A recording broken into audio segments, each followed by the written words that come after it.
ಶ್ರೀ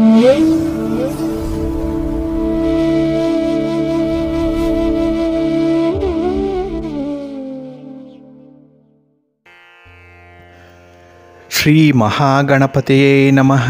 ಶ್ರೀ ಗುರುಭ್ಯೋ ನಮಃ. ಹರಿ ಓಂ. ಸಿರಿಗನ್ನಡ ಸುದ್ದಿವಾಹಿನಿಯ ಸದಭಿಮಾನದ ಸಹೃದಯ ವೀಕ್ಷಕ ಮಹಾಶಯರೇ, ತಮಗೆಲ್ಲರಿಗೂ ಕೂಡ ಸಿರಿಗನ್ನಡ ಸುದ್ದಿವಾಹಿನಿಗೆ ಸ್ವಾಗತ. ದಯಾಮಯನಾದಂಥ ಭಗವಂತನ ಅನುಗ್ರಹ ತಮ್ಮೆಲ್ಲರಿಗೆ ಪ್ರಾಪ್ತಿಯಾಗಲಿ, ತಮ್ಮೆಲ್ಲರ ಜೀವನ ಆರೋಗ್ಯದಾಯಕವಾಗಿರಲಿ, ಸಂತೃಪ್ತಿದಾಯಕವಾಗಿರಲಿ ಎಂದು ಭಗವಂತನಲ್ಲಿ ಪ್ರಾರ್ಥನೆಯನ್ನು ಮಾಡ್ತಾ ಈ ದಿನದ ವಿಶೇಷ ಕಾರ್ಯಕ್ರಮವನ್ನು ನೋಡೋಣ. ಹಾಗೆ ದ್ವಾದಶ ರಾಶಿಯವರ ಗೋಚಾರ ಫಲಗಳು ಹೇಗಿವೆ ಅನ್ನೋದನ್ನು ಕೂಡ ತಿಳಿಯೋಣ ಬನ್ನಿ. ವೀಕ್ಷಕರೇ, ಈ ದಿನ ತಮ್ಮ ಹುಟ್ಟುಹಬ್ಬವನ್ನು ಆಚರಿಸ್ಕೊಳ್ತಾ ಇರುವಂಥ ತಮಗೆಲ್ಲರಿಗೂ ಕೂಡ ಹುಟ್ಟುಹಬ್ಬದ ಶುಭಾಶಯಗಳು. ಹಾಗೆ ಈ ದಿನಾಂಕದಂದು ವಿವಾಹವಾಗಿರುವಂಥ ದಂಪತಿಗಳಿಗೂ ಕೂಡ ವಿವಾಹ ವಾರ್ಷಿಕೋತ್ಸವದ ಶುಭಾಶಯಗಳನ್ನು ಹೇಳ್ತಾ ಭಗವಂತ ತಮಗೆಲ್ಲರಿಗೂ ಕೂಡ ಸಕಲ ಸನ್ಮಂಗಳಗಳನ್ನು ಕರುಣಿಸಲಿ ಅಂತ ಹೇಳಿ ಸಿರಿಗನ್ನಡ ಸುದ್ದಿವಾಹಿನಿಯ ಪರವಾಗಿ ಪ್ರಾರ್ಥಿಸುತ್ತೇನೆ. ಪ್ರೀತಿಯ ವೀಕ್ಷಕ ಬಂಧುಗಳೇ, ಈ ದಿನ 2025 ಫೆಬ್ರವರಿ ತಿಂಗಳ 18ನೇ ತಾರೀಕು ಭೌಮವಾಸರ ಅಂದರೆ ಮಂಗಳವಾರ. ಈ ಮಂಗಳವಾರದ ನಿತ್ಯ ಪಂಚಾಂಗ ಫಲ ಹೇಗಿದೆ ನೋಡೋಣ ಬನ್ನಿ. ಶ್ರೀ ಕ್ರೋಧಿ ನಾಮ ಸಂವತ್ಸರೆ, ಉತ್ತರಾಯಣೆ, ಶಿಶಿರ ಋತು, ಮಾಘ ಮಾಸ, ಕೃಷ್ಣ ಪಕ್ಷದ ಷಷ್ಠಿಯ ತಿಥಿ ಈ ದಿನ ಇದೆ. ಇದು ಈ ದಿನ ರಾತ್ರಿ 4:19 ಇರಲಿದೆ. ನಂತರ ಸಪ್ತಮಿ ಆರಂಭ ಆಗುತ್ತೆ. ಈ ದಿನದ ನಕ್ಷತ್ರ ಸ್ವಾತಿ ನಕ್ಷತ್ರ. ಇದು ದಿನಪೂರ್ತಿ ಇರುವಂಥದ್ದು ಈ ಸ್ವಾತಿ ನಕ್ಷತ್ರ. ಇನ್ನು ಈ ದಿನದ ಕರ್ಣ ಪೂರ್ವಕರ್ಣ ಗರಜ. ಇದು ಈ ದಿನ ಸಂಜೆ 6:16 ಇರಲಿದೆ. ನಂತರ ಉತ್ತರ ಕರ್ಣ ವಣಿಜ ಆರಂಭ ಆಗುತ್ತೆ. ಈ ದಿನದ ಯೋಗ ಗಂಡ ಯೋಗ. ಇದು ಈ ದಿನ ಬೆಳಿಗ್ಗೆ 9:51 ಇರಲಿದೆ. ನಂತರ ವೃದ್ಧಿ ಯೋಗ ಆರಂಭ ಆಗುತ್ತೆ. ಈ ದಿನ ದಿಕ್ಶೂಲೆ ಇರುವಂಥದ್ದು ಉತ್ತರ ದಿಕ್ಕಿಗೆ. ಇನ್ನು ಈ ದಿನ ಸೂರ್ಯ ಇರುವಂಥ ರಾಶಿ ಕುಂಭ, ಚಂದ್ರ ಇರುವಂಥ ರಾಶಿ ತುಲಾ.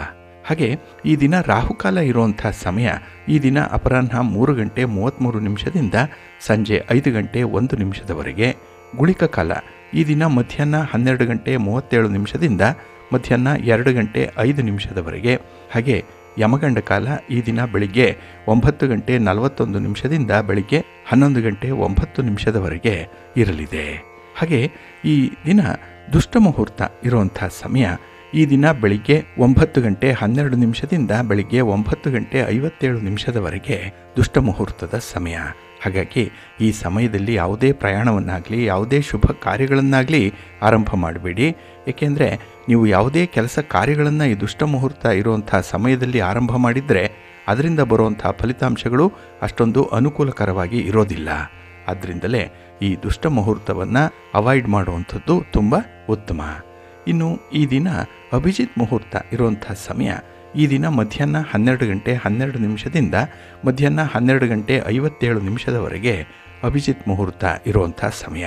ಇನ್ನು ಈ ದಿನ ವಿಶೇಷವಾಗಿ ಅಮೃತ ಕಾಲ ಇರುವಂಥ ಸಮಯ ಈ ದಿನ ರಾತ್ರಿ 1:04 ರಾತ್ರಿ 2:52 ಅಮೃತ ಕಾಲದ ಸಮಯ.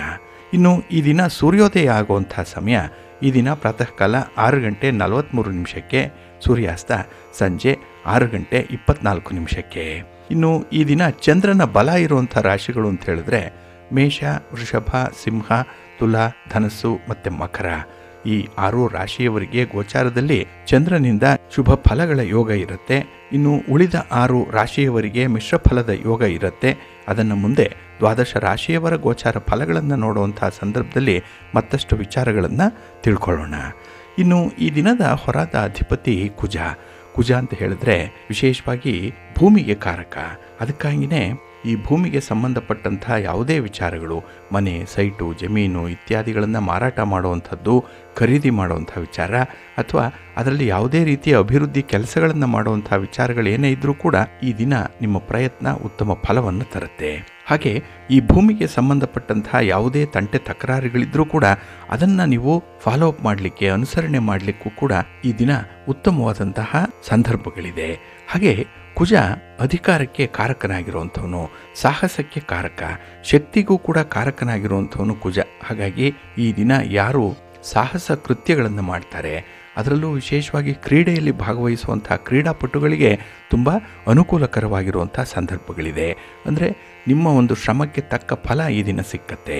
ಹಾಗೆ ವಿದ್ಯಾರ್ಥಿಗಳು ಸ್ಪರ್ಧಾತ್ಮಕ ಪರೀಕ್ಷೆಯನ್ನು ಬರೆಯುವಂಥವ್ರಿಗೂ ಕೂಡ ಈ ದಿನ ಚೆನ್ನಾಗಿದೆ. ಏಕೆಂದರೆ ಸ್ಪರ್ಧೆಗೂ ಕೂಡ ಈ ಕಾಂಪಿಟೇಷನ್ಗೂ ಕೂಡ ಕಾರಕನಾಗಿರುವಂಥವನು ಕುಜ. ಹಾಗಾಗಿ ಈ ದಿನದಲ್ಲಿ ವಿದ್ಯಾರ್ಥಿಗಳಿಗೂ ಕೂಡ ನಿಮ್ಮ ಒಂದು ಪರೀಕ್ಷಾ ಪೂರ್ವ ಸಿದ್ಧತೆಗೆ ಸಂಬಂಧಪಟ್ಟಂತೆ ಪರೀಕ್ಷೆಗಳನ್ನು ಬರೀತಾ ಇರುವಂಥವ್ರಿಗೆ ಈ ಸಮಯ ಅತ್ಯುತ್ತಮವಾಗಿದೆ. ಅಂದರೆ ಈ ದಿನ ನಿಮಗೆ ನಿಮ್ಮ ಮುಂದಿನ ಭವಿಷ್ಯಕ್ಕೆ, ನಿಮ್ಮ ಮುಂದಿನ ವ್ಯಾಸಂಗಕ್ಕೆ ಬೇಕಾಗುವಂಥ ಕೆಲವು ಉತ್ತಮ ಮಾಹಿತಿಗಳು ಸಿಕ್ಕುವಂಥದ್ದು ಇದೆ. ಹಾಗೆ ಕುಜನಿಗೆ ಸ್ವಲ್ಪ ಆಕ್ರಮಣ ಮಾಡುವಂಥ ಬುದ್ಧಿ ಇರುವಂಥದ್ದು, ಹಾಗೆ ಅಹಂಕಾರಕ್ಕೆ ಕಾರಕನಾಗಿರುವಂಥವನು ಕುಜ. ಈ ಸಂದರ್ಭದಲ್ಲಿ ಯಾರಾದರೂ ಸ್ವಲ್ಪ ಅಹಂಕಾರದಿಂದ ಮಾತಾಡಿದ್ರೆ, ಅಹಂಕಾರದಿಂದ ನಿಮ್ಮ ನಡತೆಯಲ್ಲಿ ತೋರಿಸಿದ್ರೆ ಅವರಿಗೆ ಸ್ವಲ್ಪ ಪೆಟ್ಟು ಬೀಳುವಂಥ ಸಾಧ್ಯತೆಗಳು ಕೂಡ ಇರುತ್ತೆ. ಹಾಗಾಗಿ ಕುಜ ನಿಮಗೆ ಕೋಪವನ್ನು ತರಿಸ್ತಾನೆ, ಆದರೆ ಅದನ್ನು ಹೇಗೆ ನಿಯಂತ್ರಣ ಮಾಡಿಕೊಳ್ಬೇಕು ಅನ್ನೋಂಥದ್ದನ್ನು ನೀವು ಕಲ್ತ್ಕೊಳ್ಬೇಕಾಗತ್ತೆ. ಹಾಗಾಗಿನೇ ಈ ದಿನ ಸ್ವಲ್ಪ ಸೆನ್ಸಿಟಿವ್ ಆಗಿರುವಂಥ ದಿನವೇ. ಇನ್ನು ಈ ದಿನದಲ್ಲಿರುವಂಥ ಗುರುಹೋರ ಬಹಳ ಚೆನ್ನಾಗಿದೆ. ಎಲ್ಲ ಕೆಲಸ ಕಾರ್ಯಗಳು ಕೂಡ ಬಹಳ ವಿಶೇಷ ರೀತಿಯಲ್ಲಿ ನಡೆಯುವಂಥದ್ದು, ನಿಮಗೆ ನಿಮ್ಮ ಪ್ರಯತ್ನಕ್ಕೆ ತುಂಬ ಒಳ್ಳೆಯ ಫಲಗಳನ್ನು ತಂದುಕೊಡುವಂಥ ಸಂದರ್ಭ ಅಂತ ಹೇಳಿದ್ರೆ ಗುರುಹೋರದಲ್ಲಿ ನಿಮ್ಮ ಕೆಲಸ ಕಾರ್ಯಗಳನ್ನು, ನಿಮ್ಮ ಪ್ರಯಾಣವನ್ನು ಆರಂಭ ಮಾಡಿದಾಗ. ಹಾಗಾಗಿ ಗುರುಹೋರ ಇರುವಂಥ ಸಮಯ ಈ ದಿನ ಪ್ರಾತಃ ಕಾಲ 5 ಗಂಟೆ 41 ನಿಮಿಷದಿಂದ ಬೆಳಿಗ್ಗೆ 6 ಗಂಟೆ 43 ನಿಮಿಷದವರೆಗೆ. ಇನ್ನು ಮಧ್ಯಾಹ್ನ 12 ಗಂಟೆ 33 ನಿಮಿಷದಿಂದ ಮಧ್ಯಾಹ್ನ 1 ಗಂಟೆ 31 ನಿಮಿಷದವರೆಗೆ. ಹಾಗೆ ರಾತ್ರಿ 7 ಗಂಟೆ 25 ನಿಮಿಷದಿಂದ ರಾತ್ರಿ 8 ಗಂಟೆ 27 ನಿಮಿಷದವರೆಗೆ ಗುರುಹೋರ ಇರುವಂಥ ಸಮಯ. ಇದನ್ನು ನೀವು ಅನುಸರಣೆ ಮಾಡ್ಬೋದು, ಒಳ್ಳೆಯದಾಗುತ್ತೆ. ಆದರೆ ಈ ದಿನ ಇರುವಂಥ ಶನಿಹೋರ ಇದೆಯಲ್ಲ, ಇದನ್ನು ಸ್ವಲ್ಪ ಅವಾಯ್ಡ್ ಮಾಡಬೇಕಾಗತ್ತೆ. ಏಕೆಂದರೆ ತುಂಬ ನಿಧಾನವಾಗಿ ಕೆಲಸಗಳಾಗುವಂಥದ್ದು. ನೀವೇನಾದರೂ ಶನಿಹೋರದಲ್ಲಿ ನಿಮ್ಮ ಕೆಲಸಗಳನ್ನು ಅಥವಾ ನಿಮ್ಮ ಪ್ರಯಾಣವನ್ನು ಆರಂಭ ಮಾಡಿಬಿಟ್ರೆ, ಅದಕ್ಕಾಗಿಯೇ ಪ್ರಮುಖವಾದಂತಹ ಕೆಲಸ ಕಾರ್ಯಗಳನ್ನು ಆದಷ್ಟು ಶನಿಹೋರದಲ್ಲಿ ಮಾಡಬೇಡಿ. ಇದು ಈ ದಿನ ಬೆಳಿಗ್ಗೆ 11 ಗಂಟೆ 35 ನಿಮಿಷದಿಂದ ಮಧ್ಯಾಹ್ನ 12 ಗಂಟೆ 33 ನಿಮಿಷದವರೆಗೆ. ಇನ್ನು ಸಂಜೆ 6 ಗಂಟೆ 24 ನಿಮಿಷದಿಂದ ಸಂಜೆ 7 ಗಂಟೆ 25 ನಿಮಿಷದವರೆಗೆ. ಇನ್ನು ರಾತ್ರಿ 1 ಗಂಟೆ 35 ನಿಮಿಷದಿಂದ ರಾತ್ರಿ 2 ಗಂಟೆ 36 ನಿಮಿಷದವರೆಗೆ ಶನಿಹೋರ ಇರುವಂಥ ಸಮಯ. ಹಾಗೆ ಈ ದಿನ ಇರುವಂಥ ರವಿಹೋರ ತುಂಬ ಅನುಕೂಲಕರವಾಗಿದೆ. ಹೈಲಿ ಬೆನಿಫಿಷಿಯಲ್ ಆಗಿರುವಂಥದ್ದು ರವಿಹೋರ. ಅದರಲ್ಲೂ ರಾಜಕಾರಣಿಗಳಿಗೆ ರವಿಹೋರ ತುಂಬ ಚೆನ್ನಾಗಿದೆ. ನಿಮ್ಮ ಯಾವುದೇ ಚಟುವಟಿಕೆಗಳನ್ನು ಅಥವಾ ನಿಮ್ಮ ಯಾವುದೇ ಪ್ರಯಾಣವನ್ನು ರವಿಹೋರದಲ್ಲಿ ಮಾಡಿದ್ರೆ ಅತ್ಯುತ್ತಮ ಫಲ ನಿಮಗೆ ಸಿಕ್ಕತ್ತೆ. ಹಾಗೆ ನೀವೇನಾದರೂ ರಾಜಕಾರಣಿಗಳನ್ನು ಭೇಟಿ ಮಾಡಬೇಕು, ಅವರಿಂದ ಸಹಾಯ ಸಹಕಾರಗಳನ್ನು ಪಡ್ಕೊಳ್ಬೇಕು ಅನ್ನುವಂಥ ಉದ್ದೇಶ ಇದ್ದರೆ ಅದನ್ನು ರವಿಹೋರದಲ್ಲಿ ಮಾಡಿ, ಒಳ್ಳೆಯದಾಗುತ್ತೆ. ಇನ್ನು ಹಿರಿಯರನ್ನು ಭೇಟಿ ಮಾಡುವಂಥದ್ದು, ಗಣ್ಯರನ್ನು ಭೇಟಿ ಮಾಡುವಂಥದ್ದು, ಸರ್ಕಾರದ ಮಟ್ಟದ ಅಧಿಕಾರಿಗಳನ್ನು ಭೇಟಿ ಮಾಡುವಂಥ ವಿಚಾರ ಇದು ಯಾವುದೇ ಇದ್ದರೂ ರವಿಹೋರ ತುಂಬ ಅನುಕೂಲಕರವಾಗಿರುತ್ತೆ. ಇನ್ನು ಸರ್ಕಾರದ ಮಟ್ಟದಲ್ಲಿ ಆಗಬೇಕಾಗಿರುವಂಥ ಕೆಲಸ ಕಾರ್ಯಗಳಿದೆ. ಕೆಲವು ಇಲಾಖೆಗಳಲ್ಲಿ ನಿಮ್ಮ ಕೆಲಸ ಕಾರ್ಯಗಳು ಅರ್ಧಂಬರ್ಧ ಆಗಿರುವಂಥದ್ದಿದೆ. ಅದನ್ನು ಫಾಲೋ ಅಪ್ ಮಾಡುವಂಥ ವಿಚಾರವನ್ನು ಕೂಡ ಈ ದಿನ ಇರುವಂಥ ರವಿಹೋರದಲ್ಲಿ ಮಾಡಿ, ಅದು ಪ್ರಗತಿದಾಯಕವಾದಂಥ ಫಲವನ್ನು ತರುತ್ತೆ. ಹಾಗಾಗಿ ರವಿಹೋರ ಇರುವಂಥ ಸಮಯ ಬೆಳಿಗ್ಗೆ 7 ಗಂಟೆ 41 ನಿಮಿಷದಿಂದ ಬೆಳಿಗ್ಗೆ 8 ಗಂಟೆ 39 ನಿಮಿಷದವರೆಗೆ. ಇನ್ನು ಮಧ್ಯಾಹ್ನ 2 ಗಂಟೆ 30 ನಿಮಿಷದಿಂದ ಮಧ್ಯಾಹ್ನ 3 ಗಂಟೆ 28 ನಿಮಿಷದವರೆಗೆ. ಹಾಗೆ ರಾತ್ರಿ 9 ಗಂಟೆ 28 ನಿಮಿಷದಿಂದ ರಾತ್ರಿ 10 ಗಂಟೆ 30 ನಿಮಿಷದವರೆಗೆ ರವಿಹೋರ ಇರುವಂಥ ಸಮಯ. ಇದನ್ನು ನೀವು ಅನುಸರಣೆ ಮಾಡಬಹುದು, ಒಳ್ಳೆಯದಾಗತ್ತೆ. ಆದರೆ ಈ ದಿನ ಇರುವಂಥ ಚಂದ್ರಹೋರವನ್ನು ಮಾತ್ರ ಸ್ವಲ್ಪ ಅವಾಯ್ಡ್ ಮಾಡಬೇಕು. ಅದರಲ್ಲೂ ಹಾಲು, ನೀರು, ಎಣ್ಣೆ, ಪೆಟ್ರೋಲ್, ಕೆಮಿಕಲ್ಸ್ ಇತ್ಯಾದಿ ದ್ರವ ಪದಾರ್ಥಗಳನ್ನು ವ್ಯಾಪಾರ ಮಾಡುವಂಥವರು ಮಾರಾಟ ಮಾಡಲಿ ಅಥವಾ ಖರೀದಿ ಮಾಡಲಿ, ಜಾಗ್ರತೆಯಿಂದ ಇರಿ. ನಿಮ್ಮ ವ್ಯಾಪಾರಿ ವ್ಯವಹಾರಗಳನ್ನು ಈ ಚಂದ್ರಹೋರ ಇರುವಂಥ ಸಂದರ್ಭದಲ್ಲಿ ಮಾಡಬೇಡಿ. ವ್ಯಾಪಾರದಲ್ಲಿ ನಷ್ಟ ಆಗುತ್ತೆ, ಇಲ್ಲ ಮೋಸ ಆಗುತ್ತೆ. ಸ್ವಲ್ಪ ಜಾಗ್ರತೆಯಿಂದ ಇರಬೇಕು. ಹಾಗಾಗಿ ಈ ದಿನ ಇರುವಂಥ ಚಂದ್ರಹೋರದ ಸಮಯ ಬೆಳಿಗ್ಗೆ 10 ಗಂಟೆ 36 ನಿಮಿಷದಿಂದ ಬೆಳಿಗ್ಗೆ 11 ಗಂಟೆ 35 ನಿಮಿಷದವರೆಗೆ. ಹಾಗೆ ಸಂಜೆ 5 ಗಂಟೆ 25 ನಿಮಿಷದಿಂದ ಸಂಜೆ 6 ಗಂಟೆ 24 ನಿಮಿಷದವರೆಗೆ. ಇನ್ನು ರಾತ್ರಿ 12 ಗಂಟೆ 33 ನಿಮಿಷದಿಂದ ರಾತ್ರಿ 1 ಗಂಟೆ 35 ನಿಮಿಷದವರೆಗೆ ಚಂದ್ರಹೋರ ಇರುವಂಥ ಸಮಯ. ಇದನ್ನು ಸ್ವಲ್ಪ ಅವಾಯ್ಡ್ ಮಾಡ್ಕೊಳ್ಳಿ, ಒಳ್ಳೆಯದಾಗತ್ತೆ. ಹಾಗಾಗಿ ಬಂಧುಗಳೇ, ನಿಮ್ಮ ಕೆಲಸ ಕಾರ್ಯಗಳನ್ನು, ನಿಮ್ಮ ಚಟುವಟಿಕೆಗಳನ್ನು, ನಿಮ್ಮ ಪ್ರಯಾಣವನ್ನು ಒಳ್ಳೆಯ ಮುಹೂರ್ತದಲ್ಲಿ ಆರಂಭ ಮಾಡಿ. ಒಳ್ಳೆಯ ಸಮಯ ಯಾವುದಿದೆ ಅನ್ನುವಂಥದ್ದನ್ನು ತಿಳ್ಕೊಳ್ಳಿ. ಅದಕ್ಕಾಗಿಯೇ ಸಿರಿಗನ್ನಡ ಸುದ್ದಿವಾಹಿನಿ ಪ್ರತಿನಿತ್ಯ ಪ್ರಸಾರ ಮಾಡುವಂಥ ಈ ಪಂಚಾಂಗದ ವಿವರಗಳನ್ನು ಕೇಳಿಸ್ಕೊಳ್ಳಿ. ಇದರಲ್ಲಿ ನಿಮಗೆ ಬೇಕಾದಂಥ ಮಾಹಿತಿಗಳು ಸಿಕ್ಕತ್ತೆ. ಅದನ್ನು ಅನುಸರಣೆ ಮಾಡೋದ್ರಿಂದ ಖಂಡಿತ ನಿಮ್ಮ ಪ್ರಯತ್ನ ಯಶಸ್ವಿಯಾಗುತ್ತೆ.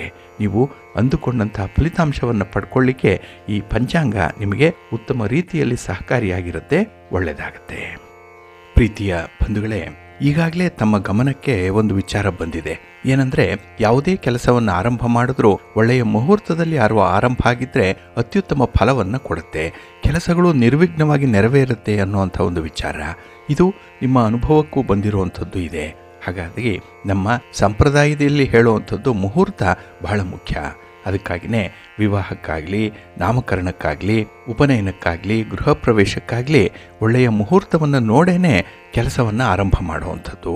ಆ ಒಂದು ನಿರ್ದಿಷ್ಟವಾದ ಮುಹೂರ್ತದಲ್ಲೇ ಆ ಕಾರ್ಯ ಮುಗಿಬೇಕು ಅನ್ನುವಂಥದ್ದು ನಮ್ಮ ಸಂಕಲ್ಪ ಆಗಿದ್ದರೆ ಕೆಲಸ ನಾವು ಅಂದುಕೊಂಡಂಥ ಫಲಿತಾಂಶವನ್ನು ತರುತ್ತೆ.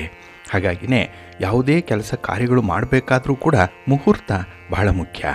ಇದು ನಮ್ಮ ಸಂಪ್ರದಾಯದಲ್ಲಿ ಹೇಳಿರುವಂಥದ್ದು, ನಮ್ಮ ಹಿರಿಯರು ಅನುಸರಣೆ ಮಾಡ್ತಾ ಇದ್ದಿದ್ದಂಥದ್ದು. ಹಾಗಾಗಿಯೇ ಈ ಮುಖ್ಯವಾಗಿ ಮುಹೂರ್ತದಲ್ಲಿ ಗಟ್ಟಿ ಮುಹೂರ್ತಗಳನ್ನಾಗಲಿ, ಸ್ಥಿರ ಮುಹೂರ್ತಗಳನ್ನಾಗಲಿ ಹಿರಿಯರು ನಿಷ್ಕರ್ಷೆ ಮಾಡಿ ಆ ಕೆಲಸವನ್ನು ಆ ಸಂದರ್ಭದಲ್ಲಿ ಆರಂಭ ಮಾಡಲಿಕ್ಕೆ ಹೇಳ್ತಾ ಇದ್ರು. ಇದರಲ್ಲಿ ಅಂದರೆ ಈ ಮುಹೂರ್ತದಲ್ಲಿ ಮುಖ್ಯವಾಗಿ ಬ್ರಹ್ಮ ಮುಹೂರ್ತ ಅಂದರೆ ಬ್ರಾಹ್ಮಿ ಮುಹೂರ್ತ ಮತ್ತು ಗೋಧೂಳಿ ಮುಹೂರ್ತ ಇವುಗಳಿಗೆ ಹೆಚ್ಚಿನ ಪ್ರಾಶಸ್ತ್ಯವನ್ನು ನೀಡಿದ್ದಾರೆ.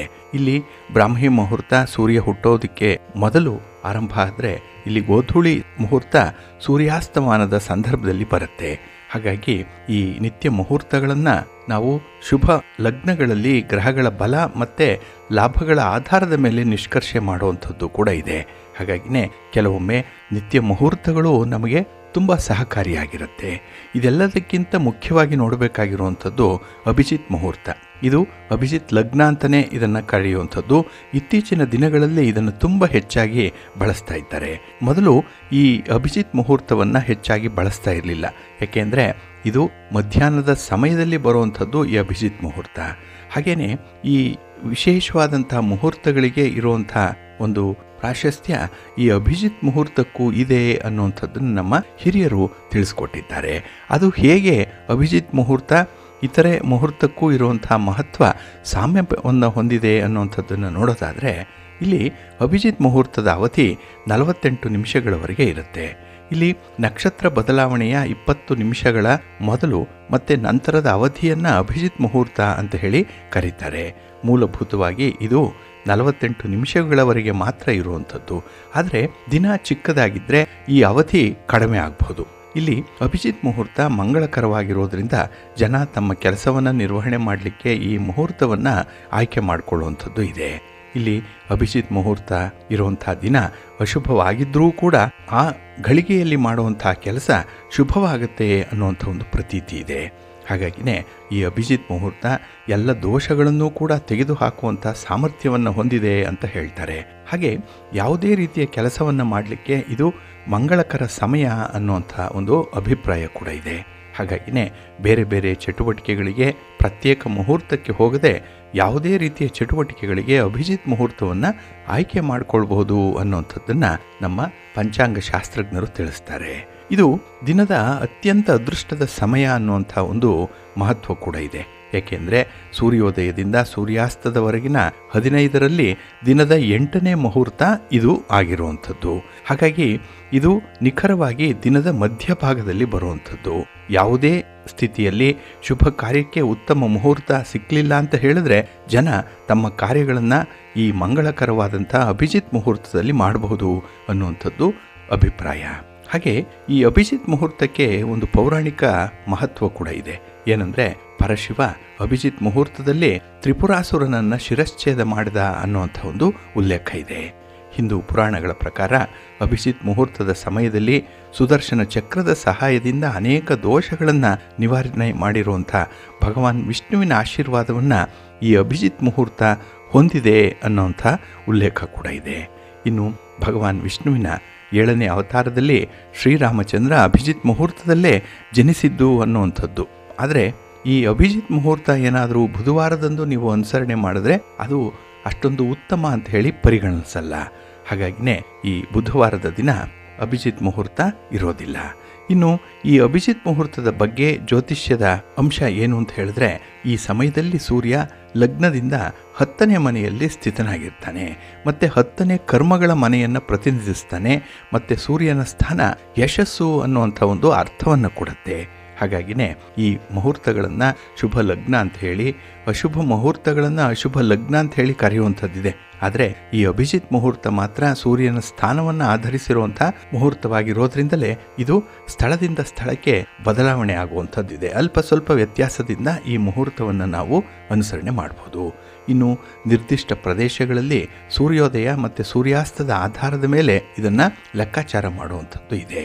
ಹಾಗಾಗಿನೇ ಇಲ್ಲಿ ಅಭಿಜಿತ್ ಮುಹೂರ್ತ ಅನ್ನುವಂಥದ್ದು ಬಹಳ ವಿಶೇಷವಾಗಿ ಪರಿಗಣಿಸಲುವಂಥ ಒಂದು ಮುಹೂರ್ತ.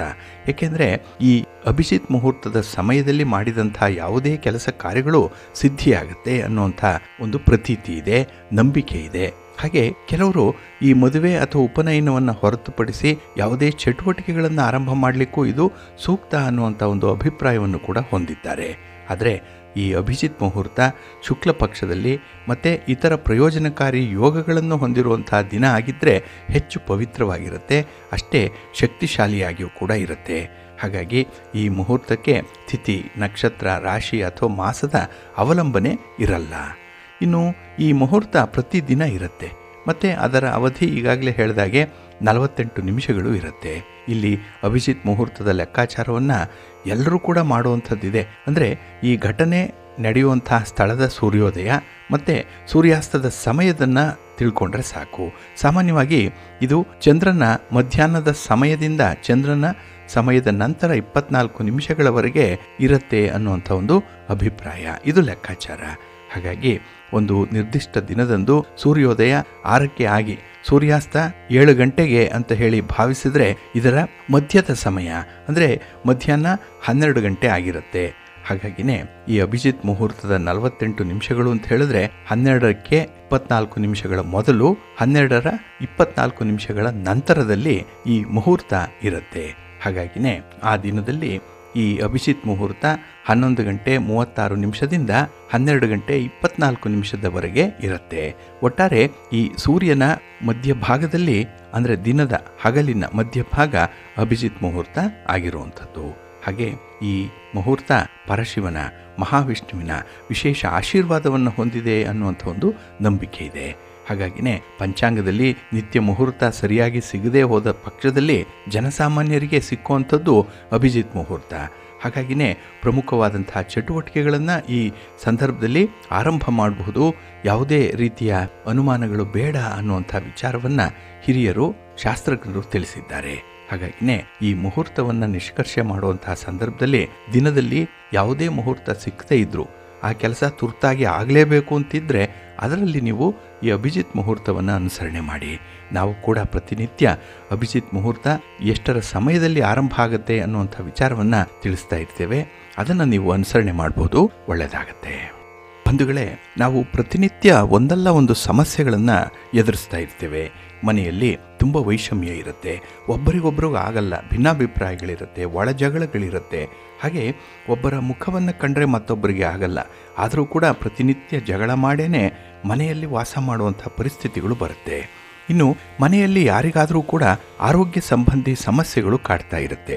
ಒಬ್ಬರು ಹಾಸಿಗೆ ಹಿಡಿದ್ಬಿಟ್ಟಿರ್ತಾರೆ, ಆರೋಗ್ಯಕ್ಕಾಗಿಯೇ ಹೆಚ್ಚು ಹಣ ವೆಚ್ಚವಾಗ್ತಾ ಇರುವಂಥ ಸಂದರ್ಭಗಳು ಕೂಡ ಇರುತ್ತೆ. ಇನ್ನು ಉದ್ಯೋಗದಲ್ಲಾಗಲಿ, ವ್ಯಾಪಾರದಲ್ಲಾಗಲಿ, ಕೆಲಸದಲ್ಲಾಗಲಿ ತುಂಬ ಅಡಚಣೆಗಳು ಇದ್ದೇ ಇರುತ್ತೆ. ಇನ್ನು ಮಕ್ಕಳಿಗೆ ಸಂಬಂಧಪಟ್ಟಂತಹ ಸಮಸ್ಯೆಗಳಿರುತ್ತೆ. ಮಕ್ಕಳು ಶಾಲೆಗೆ ಸರಿಯಾಗಿ ಓದಲ್ಲ, ಅವರಿಗೆ ವಿದ್ಯೆ ಬರ್ತಾ ಇಲ್ಲ. ಇನ್ನು ಕೆಟ್ಟ ಸ್ನೇಹಿತರ ಸಹವಾಸದಿಂದ ಅವರು ದಾರಿಯನ್ನು ಬದಲಾಯಿಸ್ತಾ ಇದ್ದಾರೆ. ಹಾಗೆ ಹೇಳಿದ ಮಾತನ್ನು ಕೇಳಲ್ಲ, ಅವಿಧೇಯವಾಗಿ ವರ್ತಿಸ್ತಾ ಇದ್ದಾರೆ ಮಕ್ಕಳು ಅನ್ನುವಂಥ ಒಂದು ಕೊರಗು ತಂದೆ ತಾಯಿಗಳಿಗಿರುತ್ತೆ. ಇನ್ನು ಕುಟುಂಬದಲ್ಲಿ ವಿವಾಹ ಕಾರ್ಯಗಳು ನಡೀತಾ ಇಲ್ಲ, ಯಾವುದೇ ಶುಭ ಕಾರ್ಯಗಳು ಮುಂದಕ್ಕೆ ಹೋಗ್ತಾ ಇದೆ. ಇನ್ನು ಆರ್ಥಿಕ ಮುಗ್ಗಟ್ಟಿದೆ, ದುರಾದೃಷ್ಟ ಆ ಮನೆಗೆ ವಕ್ರಿಸಿದೆ. ಇನ್ನು ಸಂಬಂಧಗಳು ಮುರಿದು ಬೀಳ್ತಾ ಇದೆ ಇತ್ಯಾದಿ ಲಕ್ಷಣಗಳೇನಾದರೂ ಕಂಡು ಬಂದರೆ ಆ ಮನೆ ದೋಷಪೂರಿತವಾಗಿರುತ್ತೆ. ಆ ಮನೆಯಲ್ಲಿ ಒಂದು ದೋಷ ಪ್ರಬಲವಾಗಿ ಕಾಡ್ತಾ ಇರುತ್ತೆ, ಅದೇ ಪಿತೃದೋಷ. ಈ ಪಿತೃದೋಷದ ಪ್ರಭಾವ ಇದೆ ಅಂತ ಹೇಳಿ ಅರ್ಥ ಮಾಡ್ಕೊಳ್ಬೇಕಂದ್ರೆ ಮನೆಯಲ್ಲಿ ಈ ರೀತಿಯ ಲಕ್ಷಣಗಳು ಕಂಡುಬರುತ್ತೆ. ಇನ್ನು ಈ ಪಿತೃದೋಷ ಬರುವಂಥದ್ದಾದರೂ ಹೇಗೆ? ನಾವು ಜನಿಸಿದ ಮೇಲೆ ಯಾವುದೇ ರೀತಿಯ ಕೆಟ್ಟ ಕೆಲಸಗಳನ್ನು ಮಾಡಿಲ್ಲ, ತೊಂದರೆಗಳನ್ನು ಮಾಡಿಲ್ಲ, ಆದರೂ ಕೂಡ ಇಂಥ ದೋಷ ನಮ್ಮನ್ನು ಯಾಕೆ ಕಾಡುತ್ತೆ ಅನ್ನುವಂಥ ಪ್ರಶ್ನೆ ಎಲ್ಲರಲ್ಲೂ ಇರುವಂಥದ್ದು. ಆದರೆ ನಮ್ಮ ಹಿಂದಿನ ಜೀವನದಲ್ಲಿ ನಮ್ಮ ಕರ್ಮಗಳಿಂದ ಈ ರೀತಿಯ ಫಲಗಳು ಈ ಜನ್ಮಕ್ಕೆ ಬಂದಿರಬಹುದು. ಇಲ್ಲ, ನಮ್ಮ ಪೂರ್ವಜರ ಕೆಟ್ಟ ಕಾರ್ಯಗಳು ಪಿತೃದೋಷಕ್ಕೂ ಕೂಡ ಕಾರಣವಾಗುತ್ತೆ. ಹಾಗಾಗಿ ಈ ಪಿತೃದೋಷ ಅನ್ನುವಂಥದ್ದು ನಮ್ಮ ಹಿಂದಿನ ತಲೆಮಾರಿನವರ ಕೆಟ್ಟ ನಡತೆಯಿಂದ ಉಂಟಾಗಿರುವಂಥದ್ದು ಅಂತ ಹೇಳಿ ನಾವು ಪರಿಭಾವಿಸಬಹುದು. ಇಲ್ಲಿ ನಮ್ಮ ಪೂರ್ವಜರ ಆಸೆಗಳು ಈಡೇರದೇ ಇದ್ದಾಗ ಚಿಕ್ಕ ವಯಸ್ಸಿನಲ್ಲೇ ಅವರ ಹಠಾತ್ ಮತ್ತು ಅಸ್ವಾಭಾವಿಕ ಮರಣ ಸಂಭವಿಸಿದಾಗ ಕೂಡ ಪಿತೃದೋಷಕ್ಕೆ ಕಾರಣವಾಗುತ್ತೆ. ಇನ್ನು ವೈದಿಕ ಜ್ಯೋತಿಷ್ಯ ಶಾಸ್ತ್ರದ ಪ್ರಕಾರ ತಂದೆಯ ಕಡೆಯಿಂದ 7 ತಲೆಮಾರಿನವರೆಗೆ ಮತ್ತು ತಾಯಿಯ ಕಡೆಯಿಂದ 4 ತಲೆಮಾರಿನವರೆಗೆ ಯಾವುದೇ ಪೂರ್ವಜರು ನೈಸರ್ಗಿಕ ಅಥವಾ ಅಸ್ವಾಭಾವಿಕವಾಗಿ ಚಿಕ್ಕ ವಯಸ್ಸಿನಲ್ಲೇ ಮರಣವನ್ನು ಅಪ್ಪಿದಾಗ ಪಿತೃದೋಷ ಸಂಭವಿಸುತ್ತೆ ಅನ್ನುವಂಥ ಒಂದು ವಿಚಾರ ಇದೆ. ಹಾಗೆ ಕುಟುಂಬ ಸದಸ್ಯರು ಜೊತೆಗೆ ಪೂರ್ವಜರು ಹಸುಗಳನ್ನು ಕೊಂದಿದ್ರೂ ಕೂಡ ಈ ಪಿತೃದೋಷ ಉಂಟಾಗುತ್ತೆ. ಇನ್ನು ಪಿತೃದೋಷಕ್ಕೆ ಪ್ರಮುಖವಾದ ಕಾರಣ ಅಂತ ಹೇಳಿದ್ರೆ ಕುಟುಂಬದಲ್ಲಿ ನಡೆಯುವಂತಹ ಆಧ್ಯಾತ್ಮಿಕ ಚಟುವಟಿಕೆಗಳಲ್ಲಿ ಪೂರ್ವಜರನ್ನ ಯಾವಾಗಲೂ ಕೂಡ ನೆನಪಿಸಿಕೊಳ್ಳದೇ ಇರುವಂಥದ್ದು. ಹಾಗಾಗಿನೇ ಯಾವುದೇ ಶುಭ ಕಾರ್ಯ ಮಾಡುವಾಗ ನಮ್ಮ ಪೂರ್ವಜರನ್ನ ಪೂಜೆ ಮಾಡಿ ಅವರ ಆಶೀರ್ವಾದವನ್ನು ಪಡ್ಕೊಂಡೇ ಮುಂದುವರಿಬೇಕಾಗತ್ತೆ. ಇನ್ನು ಕುಟುಂಬದಲ್ಲಿ ಅಸ್ವಾಭಾವಿಕವಾದಂತಹ ಮರಣವನ್ನು ಹೊಂದಿರುವಂಥವರು, ಅಂದರೆ ಒಂದೇ ರೀತಿಯ ಮರಣಗಳು ಸಂಭವಿಸ್ತಾ ಇರುತ್ತೆ. ಹಾಗಾಗಿ ಅಂತಹ ಸಂದರ್ಭದಲ್ಲೂ ಕೂಡ ಆ ಒಂದು ಕುಟುಂಬಕ್ಕೆ ಪಿತೃದೋಷ ಇದೆ ಅಂತ ಹೇಳಿ ಕಂಡುಕೊಳ್ಬಹುದು. ಕೆಲವರು ನೋಡಿ ಆತ್ಮಹತ್ಯೆ ಮಾಡ್ಕೊಳ್ತಾ ಇದ್ದರೆ ಸಾಲು ಸಾಲಾಗಿ ಕುಟುಂಬಸ್ಥರು ಆತ್ಮಹತ್ಯೆಯನ್ನೇ ಮಾಡ್ಕೊಳ್ತಾ ಇರ್ತಾರೆ. ಇದು ಪಿತೃದೋಷಕ್ಕೆ ಕಾರಣವಾಗುತ್ತೆ. ಇನ್ನು ಈಗ ಜೀವಂತ ಇರುವಂತಹ ಕುಟುಂಬದ ಸದಸ್ಯರು ತಮ್ಮ ಪೂರ್ವಜರಿಗೆ ತರ್ಪಣಾದಿಗಳನ್ನು ನೀಡದೇ ಇದ್ದರೂ ಕೂಡ ಪಿತೃದೋಷ ಉಂಟಾಗುತ್ತೆ. ಹಾಗಾಗಿ ವರ್ಷಕ್ಕೆ ಒಮ್ಮೆಯಾದರೂ ಕೂಡ ಮಹಾಲಯ ಅಮಾವಾಸ್ಯೆಯ ಸಂದರ್ಭದಲ್ಲಿ ಪಿತೃಗಳನ್ನು ಪೂಜೆ ಮಾಡಬೇಕು, ಪಿತೃಗಳ ಸಂಬಂಧವಾಗಿ ದಾನ ಧರ್ಮಾದಿಗಳನ್ನು ಮಾಡಬೇಕು ಅನ್ನುವಂಥ ಒಂದು ವಿಚಾರ. ಇದನ್ನು ಯಾರೂ ಅನುಸರಣೆ ಮಾಡಲ್ಲ, ಅಂಥವರ ಮನೆಯಲ್ಲಿ ಪಿತೃದೋಷ ಇರುತ್ತೆ. ಈಗಾಗಲೇ ಹೇಳಿದಾಗೆ ಅಂಥ ದೋಷಗಳು, ಅಂಥ ಲಕ್ಷಣಗಳು ಆ ಮನೆಯಲ್ಲಿ ಕಂಡು ಬರ್ತಾ ಇರುತ್ತೆ. ಇನ್ನು ಈ ಪಿತೃದೋಷಕ್ಕೆ ಕಾರಣವಾದಂತಹ ಗ್ರಹಗಳು ಯಾವ್ಯಾವುದು ಅಂತ ಹೇಳಿದ್ರೆ, ಮೊದಲನೇದಾಗಿ ರವಿಯನ್ನು ನೋಡೋದಾದರೆ ಇದು ಕುಂಡಲಿಯಲ್ಲಿ ತಂದೆಯನ್ನು ಸೂಚಿಸುವಂಥದ್ದು. ಹಾಗಾಗಿ ಎಲ್ಲ ರೀತಿಯ ತಂದೆಯ ಸಮಾನ ವ್ಯಕ್ತಿಗಳನ್ನು ಮತ್ತು ಪೂರ್ವಜರನ್ನು ಇದು ಪ್ರತಿನಿಧಿಸುತ್ತೆ. ಇನ್ನು ಚಂದ್ರ ಕುಂಡಲಿಯಲ್ಲಿ ತಾಯಿ ಮತ್ತು ನಮ್ಮ ಮನಸ್ಸನ್ನು ಪ್ರತಿನಿಧಿಸುವಂಥದ್ದು. ಹಾಗೆ ಶನಿ ಎಲ್ಲ ರೀತಿಯ ಸಾಲಗಳನ್ನು, ಪಾಪಗಳನ್ನು ಮತ್ತು ಅದರಿಂದ ಉಂಟಾಗುವಂಥ ತೊಂದರೆಗಳನ್ನು ಇದು ಪ್ರತಿನಿಧಿಸುತ್ತೆ. ಹಾಗೆ 9ನೇ ಮನೆ ಇದು ಹಿಂದಿನ ಜೀವನವನ್ನು ಮತ್ತು ಪೂರ್ವಜರನ್ನು ಪ್ರತಿನಿಧಿಸುವಂಥದ್ದು. ಇನ್ನು 2ನೇ ಮನೆ ಕುಟುಂಬ ಸ್ಥಾನ, ಇದು ರಕ್ತ ಸಂಬಂಧವನ್ನು ಪ್ರತಿನಿಧಿಸುತ್ತೆ. ಹಾಗೆ ಪಿತೃದೋಷಕ್ಕೆ ಕಾರಣವಾಗುವಂಥ ಗ್ರಹಗಳಲ್ಲಿ ಬಹಳ ಮುಖ್ಯವಾಗಿ ರಾಹು ಮತ್ತು ಕೇತು. ಇವರು ಸೂರ್ಯ ಚಂದ್ರರ ಜೊತೆಗೆ ರಾಹು ಕೇತು ಸಂಯೋಜನೆ ಮತ್ತು ಶನಿಯ ಜೊತೆ ರಾಹುವಿನ ಸಂಬಂಧ ಏನಾದರೂ ಬಂದರೆ ಪಿತೃದೋಷ ಉಂಟಾಗುತ್ತೆ. ಹಾಗಾಗಿ ಕುಂಡಲಿಯಲ್ಲಿ ಈ ಸೂರ್ಯ ಚಂದ್ರ ರಾಹು ಕೇತುಗಳ ಸಂಯೋಗ ಎಲ್ಲಿದೆ ಅನ್ನುವಂಥದ್ದನ್ನು ನೋಡಿ ಅವರಿಗೆ ಪಿತೃದೋಷ ಇದೆಯೇ ಇಲ್ಲವೇ ಅನ್ನುವಂಥದ್ದನ್ನು ಹೇಳಲಿಕ್ಕೆ ಸಾಧ್ಯ ಇದೆ. ಇನ್ನು ವಿವಾಹ ಆಗುವಂಥ ವಧು ಆಗಲಿ ವರರಾಗಲಿ ಅವರ ಕುಟುಂಬಗಳಲ್ಲಿ ಪಿತೃದೋಷದ ಲಕ್ಷಣಗಳಿದ್ದಾಗ ಆ ವಿವಾಹ ಮುಂದೂಡಲ್ಪಡುತ್ತೆ. ಸಮಯಕ್ಕೆ ಸರಿಯಾಗಿ ವಿವಾಹಗಳಾಗಲ್ಲ. ಒಂದು ವೇಳೆ ವಿವಾಹ ಆದರೂ ಕೂಡ ಅಸಮಾಧಾನದಲ್ಲೇ ಅಂತ್ಯವಾಗುವಂಥದ್ದು. ಇನ್ನು ಪಿತೃದೋಷಕ್ಕೆ ಕೆಲವು ಸಾಂಪ್ರದಾಯಿಕ ಪರಿಹಾರಗಳು ಕೂಡ ಇದೆ. ಏನಂದರೆ ಈ ಪಿತೃದೋಷ ಸಾಮಾನ್ಯವಾಗಿ ಪ್ರತಿ ಮನೆಯಲ್ಲೂ ಒಂದಲ್ಲ ಒಂದು ಸಂದರ್ಭದಲ್ಲಿ ಬರುತ್ತೆ. ಅದಕ್ಕೆ ಅತ್ಯಂತ ಸರಳ ಮತ್ತು ಶಕ್ತಿಯುತವಾದಂಥ ಪರಿಹಾರ ಅಂತ ಹೇಳಿದ್ರೆ ಪ್ರತಿದಿನ ನಮ್ಮ ಹಿರಿಯರನ್ನು ಸ್ಮರಣೆ ಮಾಡುವಂಥದ್ದು, ಅವರಿಗೆ ಪೂಜೆಯನ್ನು ಸಲ್ಲಿಸುವಂಥದ್ದು. ಅದು ಕೂಡ ಹಿಂದೂ ದೇವತೆಗಳ ಪೂಜೆಯ ಮೊದಲು ಈ ಸರಳ ಕಾರ್ಯ ಏನಿದೆ ಪೂರ್ವಜರಿಗೆ ಹೆಚ್ಚಿನ ಪ್ರಾಮುಖ್ಯತೆಯನ್ನು ನೀಡಿರುವಂಥದ್ದು. ಹಾಗಾಗಿ ಅವರನ್ನು ಪೂಜೆ ಮಾಡಿ ಅವರ ಆಶೀರ್ವಾದವನ್ನು ಪಡ್ಕೊಳ್ಬೇಕು ಅನ್ನುವಂಥದ್ದು. ಇನ್ನು ಆಶ್ವೀಜ ಮಾಸದ ಕೃಷ್ಣ ಪಕ್ಷದ ಸಮಯದಲ್ಲಿ ಪೂರ್ವಜರನ್ನು ಸಮಾಧಾನಪಡಿಸಲಿಕ್ಕೆ ಅವರ ಆಶೀರ್ವಾದವನ್ನು ಪಡ್ಕೊಳ್ಳಿಕ್ಕೆ ಅತ್ಯುತ್ತಮವಾದಂತಹ ಸಮಯ ಇದು.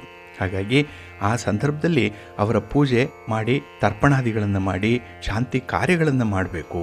ಇದರಿಂದ ಪಿತೃಗಳಿಂದ ಆಶೀರ್ವಾದ ಪಡೀಲಿಕ್ಕೆ ಸೂಕ್ತವಾದಂಥ ಸಮಯ ಇದು ಅನ್ನುವಂಥದ್ದು ಇದೆ. ಇನ್ನು ಶ್ರಾದ್ದ ಕಾಲದಲ್ಲಿ ಪೂರ್ವಜರನ್ನು ಪೂಜೆ ಮಾಡಿದಾಗ ಅವರು ಪಿಂಡದಾನವನ್ನು ಮಾಡಬೇಕು. ತರ್ಪಣದಿಂದ ಅವರು ಸಂತೃಪ್ತರಾಗ್ತಾರೆ, ಇದನ್ನು ಗಮನಿಸಬೇಕು. ಹಾಗೆ ಪೂರ್ವಜರ ಮರಣದ ತಿಥಿಯ ದಿನಾಂಕ ಖಚಿತವಾಗಿ ಯಾರಿಗೆ ಗೊತ್ತಿಲ್ಲ ಅಂಥವರು ಆಶ್ವೇಜ ಮಾಸದ ಅಮಾವಾಸ್ಯೆಯ ದಿನ ಶ್ರಾದ್ದಾದಿ ಚಟುವಟಿಕೆಗಳನ್ನು ಮಾಡ್ಬೋದು ಅನ್ನುವಂಥದ್ದು ಇದೆ. ಇನ್ನು ಪಿತೃದೋಷಗಳನ್ನು ಶಮನ ಮಾಡಿಕೊಳ್ಳಿಕ್ಕೆ ಅಶ್ವತ್ಥ ವೃಕ್ಷವನ್ನು ಪೂಜೆ ಮಾಡಬೇಕು. ಹಾಗೆ ಸೋಮವತಿ ಅಮಾವಾಸ್ಯೆ ಪಿತೃದೋಷ ಆಚರಣೆಯನ್ನು ಮಾಡಲಿಕ್ಕೆ ಅತ್ಯಂತ ಸೂಕ್ತವಾಗಿರುವಂಥ ಮಂಗಳಕರವಾಗಿರುವಂಥ ದಿನ ಅಂತ ಹೇಳಿ ಪರಿಗಣಿಸಲ್ಪಟ್ಟಿರೋದ್ರಿಂದ ಸೋಮವಾರದ ದಿನ ಅಮಾವಾಸ್ಯೆ ಬಂದರೆ ಆ ದಿನ ಪಿತೃಗಳನ್ನು ಪೂಜೆ ಮಾಡಬೇಕು. ಜೊತೆಗೆ ಅಶ್ವತ್ಥ ವೃಕ್ಷವನ್ನು ಪೂಜಿಸಬೇಕು. ಇನ್ನು ಪ್ರತಿ ಅಮಾವಾಸ್ಯೆಯ ದಿನ ಬ್ರಾಹ್ಮಣರಿಗೆ ಆಹಾರಗಳನ್ನು ವಸ್ತ್ರಗಳನ್ನು ದಾನ ಮಾಡಬೇಕು. ಹಾಗೆ ಬಹಳ ವಿಶೇಷತೆ ಅಂತ ಹೇಳಿದ್ರೆ ಸೂರ್ಯೋದಯದ ಸಮಯದಲ್ಲಿ ಸೂರ್ಯನನ್ನು ಪೂಜೆ ಮಾಡಿ ಸೂರ್ಯನಿಗೆ ಅರ್ಘ್ಯವನ್ನು ಸಮರ್ಪಣೆ ಮಾಡಿ ಸೂರ್ಯ ಗಾಯತ್ರಿ ಮಂತ್ರವನ್ನು ಪಠಣ ಮಾಡಿದ್ರೆ ಹಾಗೆ ಸೂರ್ಯನನ್ನು ಯಾರು ಬಲಪಡಿಸ್ಕೊಳ್ತಾರೋ ಅವರಿಗೆ ಪಿತೃದೋಷ ನಿವಾರಣೆಯಾಗುತ್ತೆ. ಇನ್ನು ಬೇಯಿಸಿದ ಅನ್ನವನ್ನು ತುಪ್ಪದೊಂದಿಗೆ ಬರೆಸಿ ಸಣ್ಣ ಉಂಡೆಗಳನ್ನಾಗಿ ಮಾಡಿ ಪ್ರತಿ ಶನಿವಾರ ಈ ಉಂಡೆಗಳನ್ನು ಕಾಗೆಗಳಿಗೆ ಮತ್ತು ಮೀನುಗಳಿಗೆ ತಿನ್ನಿಸಿದ್ರೂ ಕೂಡ ಪಿತೃದೋಷ ನಿವಾರಣೆಯಾಗುತ್ತೆ. ಇನ್ನು ಪೂರ್ವಜರ ಹೆಸರಿನಲ್ಲಿ ರುದ್ರಾಭಿಷೇಕವನ್ನು ಮಾಡಿಸ್ಬೇಕು. ಹಾಗೆ ಕೆಲವು ನಿಗದಿತ ಸ್ಥಳಗಳಲ್ಲಿ ನಾರಾಯಣ ಬಲಿ ಪೂಜೆ ನಾಗಬಲಿ ಪೂಜೆಯನ್ನು ಕೂಡ ಮಾಡಿಸ್ಬೇಕು. ಹಾಗಾಗಿ ಈ ಪಿತೃದೋಷದ ಲಕ್ಷಣಗಳು ಕುಂಡಲಿಯಲ್ಲಿ ಕಂಡು ಬಂದಾಗ ಅದಕ್ಕೆ ಪರಿಹಾರಗಳನ್ನು ಕೂಡಲೇ ಮಾಡುವಂಥದ್ದು ಉತ್ತಮ. ಇದನ್ನು ಮಾತ್ರ ನೀವು ನೆಗ್ಲೆಕ್ಟ್ ಮಾಡಬೇಡಿ, ಏಕೆಂದರೆ ಪಿತೃದೋಷ ನಾನಾ ರೀತಿಯಲ್ಲಿ ಬಾಧಿಸ್ತಾ ಇರುತ್ತೆ. ಇನ್ನು ಮುಂದಿನ ಸಂಚಿಕೆಯಲ್ಲಿ ನಾವು ಮನೆಯ ಒಳಗೆ ಕೆಲವೊಂದು ಲಕ್ಷಣಗಳು ಆಗಾಗ್ಗೆ ಕಂಡು ಬರ್ತಾ ಇರುತ್ತೆ. ಅಂದರೆ ಮನೆಯ ಗೋಡೆಗಳು ಸೀಳಿ ಬರ್ತಾ ಇರುವಂಥದ್ದು, ಮನೆಯೊಳಗೆ ಈ ಬಾವಲಿಗಳಾಗಲಿ ಅಥವಾ ಕಾಗೆಯಾಗಲಿ ಪ್ರವೇಶ ಮಾಡುವಂಥದ್ದು ಇತ್ಯಾದಿ ಲಕ್ಷಣಗಳನ್ನು ಕೂಡ ನಾವು ಪಿತೃದೋಷ ಆ ಮನೆ ಕಾಡ್ತಾ ಇದೆ ಅಂತ ಹೇಳ್ಬೋದು. ಅದರ ವಿಚಾರವಾಗಿ ಮತ್ತಷ್ಟು ಹೆಚ್ಚಿನ ಮಾಹಿತಿಗಳನ್ನು ನೋಡೋಣ. ಪ್ರೀತಿಯ ಬಂಧುಗಳೇ, ಇನ್ನು ಮುಂದೆ ದ್ವಾದಶ ರಾಶಿಯವರ ಗೋಚಾರ ಫಲಗಳು ಹೇಗಿವೆ ನೋಡೋಣ ಬನ್ನಿ. ಮೊದಲಿಗೆ ಮೇಷರಾಶಿ. ಮೇಷರಾಶಿಯವರಿಗೆ ಈ ದಿನ ಕಳತ್ರ ಸ್ಥಾನದಲ್ಲಿ ಚಂದ್ರ ಇರುವಂತಹ ದಿನ, 7ನೇ ಮನೆ ಸಂಪೂರ್ಣ ಸಂತೋಷ ಇರುವಂತಹ ದಿನ, ಸಂತೋಷ ತುಂಬಿದಂತಹ ವಾತಾವರಣ ಇರುವಂತಹ ದಿನ. ಹಾಗೆ ಈ ದಿನ ನಿಮ್ಮ ಸಂಗಾತಿಯ ಕಣ್ಣಲ್ಲಿ ಪ್ರೀತಿಯನ್ನು ಕಾಣ್ತೀರಿ. ಭಾವನೆಗಳೇ ಸಂತೋಷಕ್ಕೆ ಕಾರಣವಾಗಿರುವಂಥದ್ದು. ಹಾಗಾಗಿನೇ ಈ ದಿನ ಹೆಚ್ಚಾಗಿ ನಿಮ್ಮ ಪ್ರೀತಿ ಪಾತ್ರರ ಜೊತೆ ಸಮಯವನ್ನು ಕಳೆಯಬೇಕು ಅನ್ನುವಂಥ ಒಂದು ತುಡಿತ ನಿಮ್ಮಲ್ಲಿರುತ್ತೆ. ಹಾಗೆ ಈ ದಿನದಲ್ಲಿ ತುಂಬ ಉತ್ಸಾಹಭರಿತವಾಗಿರುವಂಥದ್ದು, ತುಂಬ ಎನರ್ಜೆಟಿಕ್ ಆಗಿ ಕೂಡ ಇರುವಂಥ ಸಂದರ್ಭ ಇದೆ. ಇನ್ನು ಕೈಗೊಂಡಂಥ ಕೆಲಸ ಕಾರ್ಯಗಳಲ್ಲಿ ಬರುವಂಥ ಅಡೆತಡೆಗಳು, ಎಲ್ಲೋ ಒಂದು ಕಡೆ ವಿಘ್ನಗಳು, ಅದನ್ನು ನಿವಾರಣೆ ಮಾಡುವಂಥ ಒಂದು ಚೈತನ್ಯ ನಿಮಗಿದೆ, ದೂರದೃಷ್ಟಿ ಇದೆ. ಅದಕ್ಕಾಗಿಯೇ ಕೆಲಸಗಳನ್ನು ಸಮಯಕ್ಕೆ ಸರಿಯಾಗಿ ಪೂರ್ಣ ಮಾಡಬೇಕು ಅನ್ನುವಂಥ ಒಂದು ತುಡಿತ ಇರುತ್ತೆ. ಇನ್ನು ಈ ದಿನದಲ್ಲಿ ಶುಭ ಕಾರ್ಯಕ್ಕೆ ಆಹ್ವಾನಗಳು ಬರುವಂಥ ಸಾಧ್ಯತೆಗಳು ಕೂಡ ಹೆಚ್ಚಾಗಿರುತ್ತೆ. ಇನ್ನು ವಿದ್ಯಾರ್ಥಿಗಳು ಸ್ಪರ್ಧಾತ್ಮಕ ಪರೀಕ್ಷೆಗಳಲ್ಲಿ ತುಂಬ ಯಶಸ್ವಿಯಾಗುವಂಥ ಸಂದರ್ಭ ಇದೆ. ಹಾಗೆ ಈ ದಿನ ನೀವು ಒಳ್ಳೆಯವರ ಸಂಘವನ್ನು ಬಯಸುವಂಥದ್ದು. ಯಾಕೆಂದರೆ ಒಳ್ಳೆಯವರು ಯಾವಾಗಲೂ ಕೂಡ ಮತ್ತೊಬ್ಬರಲ್ಲಿರುವಂಥ ಒಳ್ಳೆಯ ತನವನ್ನು ಹುಡುಕ್ತಾ ಇರ್ತಾರೆ, ಕೆಟ್ಟದ್ದು ಅವರಿಗೆ ಕಾಣಿಸಲ್ಲ. ಅಂತಹ ವ್ಯಕ್ತಿತ್ವ ಈ ದಿನ ನಿಮ್ಮದಾಗಿರುತ್ತೆ. ಹಾಗೆ ಈ ದಿನದಲ್ಲಿ ನಿಮ್ಮ ಗೌಪ್ಯ ವಿಚಾರಗಳಿರ್ಬೋದು, ಕೆಲವೊಂದು ಅಗ್ರಿಮೆಂಟ್ ವಿಚಾರಗಳಿರ್ಬೋದು, ಇದರಲ್ಲಿ ನಿಮ್ಮ ಕುಟುಂಬಸ್ಥರ ನೆರವು ಬಹಳ ಪ್ರಧಾನ ಪಾತ್ರವನ್ನು ವಹಿಸುತ್ತೆ. ಹಾಗಾಗಿ ಈ ದಿನ ಬಹಳ ವಿಶೇಷವಾಗಿ ಒಂದು ಟೀಮ್ ವರ್ಕ್ ಮಾಡಲಿಕ್ಕೆ ಒಳ್ಳೆಯ ಅವಕಾಶಗಳು ಇರುತ್ತೆ. ಹಾಗೆ ಈ ದಿನ ನಿಮಗೆ ತೊಂದರೆ ಕೊಟ್ಟವರನ್ನು ಮರೆತು ಬಿಡಿ, ಅವರನ್ನು ಕ್ಷಮಿಸಿಬಿಡಿ. ನಿಮ್ಮ ದೊಡ್ಡ ಹೃದಯ ನೀವು ವ್ಯಕ್ತಿತ್ವಕ್ಕೆ ಹೇಗೆ ನಡ್ಕೊಳ್ಬೇಕು ಅನ್ನುವಂಥದ್ದನ್ನು ತೋರಿಸುತ್ತೆ. ಹಾಗಾಗಿನೇ ಈ ದಿನ ಸ್ವಲ್ಪ ಮಾದರಿಯಾಗಿರುವಂಥ ವ್ಯವಸ್ಥೆಗಳನ್ನು ಮಾಡಿಕೊಳ್ಳಿ, ಒಳ್ಳೆಯದಾಗತ್ತೆ. ನಿಮ್ಮ ಇಷ್ಟ ದೇವರನ್ನು ಆರಾಧನೆ ಮಾಡಿಕೊಳ್ಳಿ. ಹಾಗೆ ಭಕ್ತಿಯಿಂದ ಈ ದಿನ ನೀವು ವಿಷ್ಣು ಸ್ತೋತ್ರವನ್ನು ಹೇಳ್ಕೊಳ್ಳಿ, ವಿಷ್ಣು ಸಹಸ್ರನಾಮವನ್ನು ಹೇಳ್ಕೊಳ್ಳಿ, ಸುಬ್ರಹ್ಮಣ್ಯ ಸ್ವಾಮಿಯ ದರ್ಶನವನ್ನು ಮಾಡಿಕೊಳ್ಳಿ, ಒಳ್ಳೆಯದಾಗತ್ತೆ. ನಿಮ್ಮ ಅದೃಷ್ಟದ ಬಣ್ಣ ಕೆಂಪು, ಅದೃಷ್ಟದ ದಿಕ್ಕು ಪೂರ್ವ ದಿಕ್ಕು, ಅದೃಷ್ಟ ಸಂಖ್ಯೆ 1. ವೃಷಭರಾಶಿ. ವೃಷಭರಾಶಿಯವರಿಗೆ ಈ ದಿನ ಶುಭ ಫಲಗಳಿರುವಂಥ ದಿನ. ಅದರಲ್ಲೂ 6ರಲ್ಲಿ ಚಂದ್ರ ಇದ್ದಾನೆ, ಷಷ್ಠದಲ್ಲಿ ಚಂದ್ರ. ನಿಮ್ಮ ಕೆಲಸ ಕಾರ್ಯಗಳಲ್ಲಿ ಇದ್ದಂತಹ ಅಡೆತಡೆಗಳು ದೂರ ಆಗುತ್ತೆ. ಯಾವುದೇ ಒಂದು ರೀತಿಯಲ್ಲೂ ಕೂಡ ಕೆಲಸಗಳನ್ನು ಸುಲಭವಾಗಿ ಟೇಕ್ ಆಫ್ ಮಾಡ್ಬೋದು. ಅಂಥ ಒಂದು ಪ್ರಯತ್ನ, ಅಂಥ ಒಂದು ಸಾಮರ್ಥ್ಯ ಈ ದಿನ ನಿಮ್ಮಲ್ಲಿ ಕಾಣಿಸ್ಕೊಳ್ಳುತ್ತೆ. ಹಾಗಾಗಿನೇ ಕೆಲವು ವ್ಯವಹಾರಗಳು ಸುಗಮವಾಗಿ ಸಾಗುವಂಥದ್ದು. ಹಣಕಾಸಿನ ಪರಿಸ್ಥಿತಿ ನೆನ್ನೆಗಿಂತ ಈ ದಿನ ತುಂಬ ಉತ್ತಮವಾಗಿರುತ್ತೆ. ನಿಮಗೆ ಬೇಕಾದಂತಹ ಯೋಜನೆಗಳನ್ನು ಜಾರಿಗೊಳಿಸಲಿಕ್ಕೆ ನಿಮ್ಮಲ್ಲಿ ಸಂಪನ್ಮೂಲಗಳು ಸಿಕ್ಕೇ ಸಿಕ್ಕತ್ತೆ. ಹಾಗೆ ಈ ದಿನ ಹೊಸದಾಗಿ ಯಾವುದೇ ಕೆಲಸವನ್ನು ಆರಂಭ ಮಾಡಲಿಕ್ಕೆ ಅತ್ಯುತ್ತಮವಾದಂಥ ಸಮಯಗಳಿದೆ. ಇದನ್ನು ನೀವು ಅನುಸರಣೆ ಮಾಡಬಹುದು. ಇನ್ನು ಈ ದಿನ ಹೆಚ್ಚುವರಿ ಜವಾಬ್ದಾರಿಗಳಿಂದ ಸಾಕಷ್ಟು ವಿಶ್ರಾಂತಿ ಇರಲ್ಲ. ದೇಹಕ್ಕೆ ಆಲಸ್ಯ ಉಂಟಾಗುವಂಥದ್ದು, ಮನಸ್ಸಿಗೆ ಒತ್ತಡ ಉಂಟಾಗುವಂಥ ಸಾಧ್ಯತೆ ಇದೆ. ಆದರೆ ಇದನ್ನು ಹೇಗೆ ನೀವು ನಿವಾರಣೆ ಮಾಡಿಕೊಳ್ಬೇಕು ಅನ್ನುವಂಥ ಒಂದು ವಿಶೇಷ ಜ್ಞಾನ ಕೂಡ ನಿಮಗಿದೆ. ಅದನ್ನು ಅನುಸರಣೆ ಮಾಡಿ. ಇನ್ನು ಈ ದಿನದಲ್ಲಿ ಹೃದಯಕ್ಕೆ ಅರಿವಾಗುವಂಥದ್ದು ವಾತ್ಸಲ್ಯ, ಒಂದು ಪ್ರೀತಿ ಗೊತ್ತಾಗತ್ತೆ. ಹಾಗಾಗಿ ಪ್ರೀತಿ ಪಾತ್ರರ ಜೊತೆಯಲ್ಲೇ ಹೆಚ್ಚು ಸಮಯವನ್ನು ಕಳೆಯಬೇಕು ಅನ್ನುವಂಥದ್ದು ಇದೆ. ಇನ್ನು ಬುದ್ಧಿಗೆ ಅರಿವಾಗುವಂಥದ್ದು ಜ್ಞಾನ. ವಿಶೇಷವಾಗಿ ವಿದ್ಯಾರ್ಥಿಗಳಿಗೆ ಈ ದಿನ ಹೆಚ್ಚಿನ ಓದು, ವಿಶೇಷ ಜ್ಞಾನ ಸಂಪಾದನೆ, ವಿದೇಶದಲ್ಲಿ ಓದುವಂಥದ್ದು, ಹಾಗೆ ನೀವು ಓದಿರೋದಕ್ಕೆ ತಕ್ಕ ಉದ್ಯೋಗವನ್ನು ಪಡ್ಕೊಳ್ಳುವಂಥ ಪ್ರಯತ್ನ, ಇದರಲ್ಲೆಲ್ಲ ಕೂಡ ನೀವು ಯಶಸ್ಸನ್ನು ಕಾಣುವಂಥದ್ದಿದೆ. ಹಾಗೆ ಈ ದಿನ ನಿಮ್ಮ ಆತ್ಮಕ್ಕೆ ಬೇಕಾಗಿರುವಂಥದ್ದು ಧ್ಯಾನ, ಯೋಗ, ಭಗವಂತನ ಒಂದು ಸ್ಮರಣೆ, ಇದನ್ನು ಹೆಚ್ಚು ಅನುಸರಣೆ ಮಾಡಿ. ಇದರಿಂದ ನಿಮ್ಮನ್ನು ನೀವು ತಿಳ್ಕೊಳ್ಳಿಕ್ಕೆ ಸಾಧ್ಯವಾಗುತ್ತೆ. ನಿಮ್ಮ ತಪ್ಪು ಒಪ್ಪುಗಳನ್ನು ಈ ಸಂದರ್ಭದಲ್ಲಿ ನೀವು ತಿಳ್ಕೊಂಡು ಪರಿಶುದ್ಧರಾಗುವಂಥ ಒಂದು ಪ್ರಯತ್ನ ನಿಮ್ಮಿಂದ ಆಗುತ್ತೆ. ಒಳ್ಳೆಯ ಪ್ರಯತ್ನ ಇದು. ನಿಮ್ಮ ಮನೆ ದೇವರನ್ನು ಸ್ಮರಣೆ ಮಾಡ್ತಾ ಇರಿ, ಗಣಪತಿಯನ್ನು ಆರಾಧನೆ ಮಾಡಿ, ಶಿವನ ಪರಿವಾರ ದೇವತೆಗಳನ್ನು ಪ್ರಾರ್ಥನೆ ಮಾಡ್ತಾ ಇರಿ, ಒಳ್ಳೆಯದಾಗತ್ತೆ. ನಿಮ್ಮ ಅದೃಷ್ಟದ ಬಣ್ಣ ಗುಲಾಬಿ, ಅದೃಷ್ಟದ ದಿಕ್ಕು ಪೂರ್ವ ದಿಕ್ಕು, ಅದೃಷ್ಟ ಸಂಖ್ಯೆ 1. ಮಿಥುನ ರಾಶಿ. ಮಿಥುನ ರಾಶಿಯವರಿಗೆ ಈ ದಿನದಲ್ಲಿ ನಿಮ್ಮ ಪ್ರಗತಿಯಲ್ಲಿ ಹಿನ್ನಡೆಯನ್ನು ಅನುಭವಿಸುವಂಥ ಸಾಧ್ಯತೆ ಇದೆ.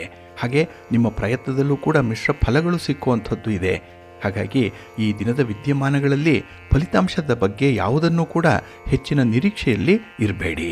ಕರ್ಮಣ್ಯೇ ವಾಧಿಕಾರಸ್ತೆ ಮಾ ಫಲೇಶು ಕದಾಚನ ಅನ್ನುವಂಥದ್ದು. ಕೆಲಸವನ್ನು ಮಾಡಿಬಿಡಿ, ಆದರೆ ಫಲಾಫಲಗಳನ್ನು ಭಗವಂತನಿಗೆ ಬಿಟ್ಟುಬಿಡಬೇಕಾಗತ್ತೆ ಈ ದಿನದಲ್ಲಿ. ಹಾಗೆ ಆರೋಗ್ಯದಲ್ಲಿ ಈ ದಿನ ಸ್ವಲ್ಪ ಏರಿಳಿತಗಳು ಇರುವಂಥ ಸಂದರ್ಭ ಇದೆ. ಇನ್ನು ಈ ದಿನ ನಿಮ್ಮ ವ್ಯವಹಾರಗಳಾಗಲಿ, ನಿಮ್ಮ ಪ್ರಯತ್ನಗಳಾಗಲಿ ಹಾವು ಏಣಿ ಆಟದಂತೆ ಇರುವಂಥದ್ದು. ಒಂದು ಸಲ ಮೇಲಕ್ಕೆ ಹೋದರೆ ಮತ್ತೆ ದಿಢೀರಾಗಿ ಕೆಳಗೆ ಬಂದುಬಿಡ್ತೀರಿ. ಎಲ್ಲೋ ಒಂದು ಕಡೆ ಭರವಸೆ ಇದೆ, ಒಳ್ಳೆಯದಾಗ್ತಾ ಇದೆ ಅಂತ, ಆದರೆ ಕೈಗೆ ಬಂದ ತುತ್ತು ಬಾಯಿಗೆ ಬರಲಿಲ್ಲ ಅನ್ನುವಂಥ ನಿರಾಸೆ ಕೂಡ ಕಾದಿರುತ್ತೆ. ಇನ್ನು ಸಾಲದ ಸಮಸ್ಯೆಯಿಂದ ಮಾನಸಿಕ ಒತ್ತಡ ಹೆಚ್ಚಾಗುವಂಥದ್ದು ಇದೆ ಕೆಲವರಿಗೆ. ಹಾಗಾಗಿನೇ ಹಣಕಾಸಿನ ವ್ಯವಹಾರದಲ್ಲಿ ತುಂಬ ಜಾಗ್ರತೆಯಿಂದ ಇರಿ. ಯಾರಿಗೂ ಕೂಡ ಹಣವನ್ನು ಸಾಲವಾಗಿ ಕೊಡಬೇಡಿ, ಸಾಲಕ್ಕೆ ಜಾಮೀನಾಗಿ ನಿಲ್ಲಬೇಡಿ ಈ ದಿನ. ಇನ್ನು ಈ ದಿನದಲ್ಲಿ ನಿಮ್ಮ ಆದಾಯ ಕನಿಷ್ಠ ಮಟ್ಟದಲ್ಲಿ ಇರುತ್ತೆ, ಬಹಳ ಮಿನಿಮಲ್ಲಾಗಿ ಇರುವಂಥದ್ದು. ಅದಕ್ಕಾಗಿಯೇ ಹೆಚ್ಚಿನ ಯೋಜನೆಯನ್ನು ಹಾಕ್ಕೊಳ್ಬೇಡಿ. ಹಾಸಿಗೆ ಇದ್ದಷ್ಟೇ ನೀವು ಕಾಲು ಚಾಚಬೇಕು ಈ ದಿನ. ಇನ್ನು ಉದ್ಯೋಗ ಕ್ಷೇತ್ರದಲ್ಲಿ ಇರುವಂಥವ್ರಿಗೆ ಅಧಿಕಾರಿಗಳ ಜೊತೆಯಲ್ಲಿ ಅಥವಾ ರಾಜಕಾರಣಿಗಳ ಜೊತೆಯಲ್ಲಿ ಈ ದಿನ ಹೊಸ ಸಮಸ್ಯೆಗಳನ್ನು ಸೃಷ್ಟಿಸಿಕೊಳ್ಳುವಂಥದ್ದು ಕೂಡ ಇದೆ. ನೀವಾಗಿ ಮಾಡಿಕೊಳ್ಳುವಂಥ ಸಮಸ್ಯೆಗಳು, ನಿಮ್ಮ ಸ್ವಯಂಕೃತ ಅಪರಾಧದಿಂದ ಆಗುವಂಥ ಸಮಸ್ಯೆಗಳು, ಇದರ ಬಗ್ಗೆ ಸ್ವಲ್ಪ ಜಾಗ್ರತೆಯಿಂದ ಇರಿ.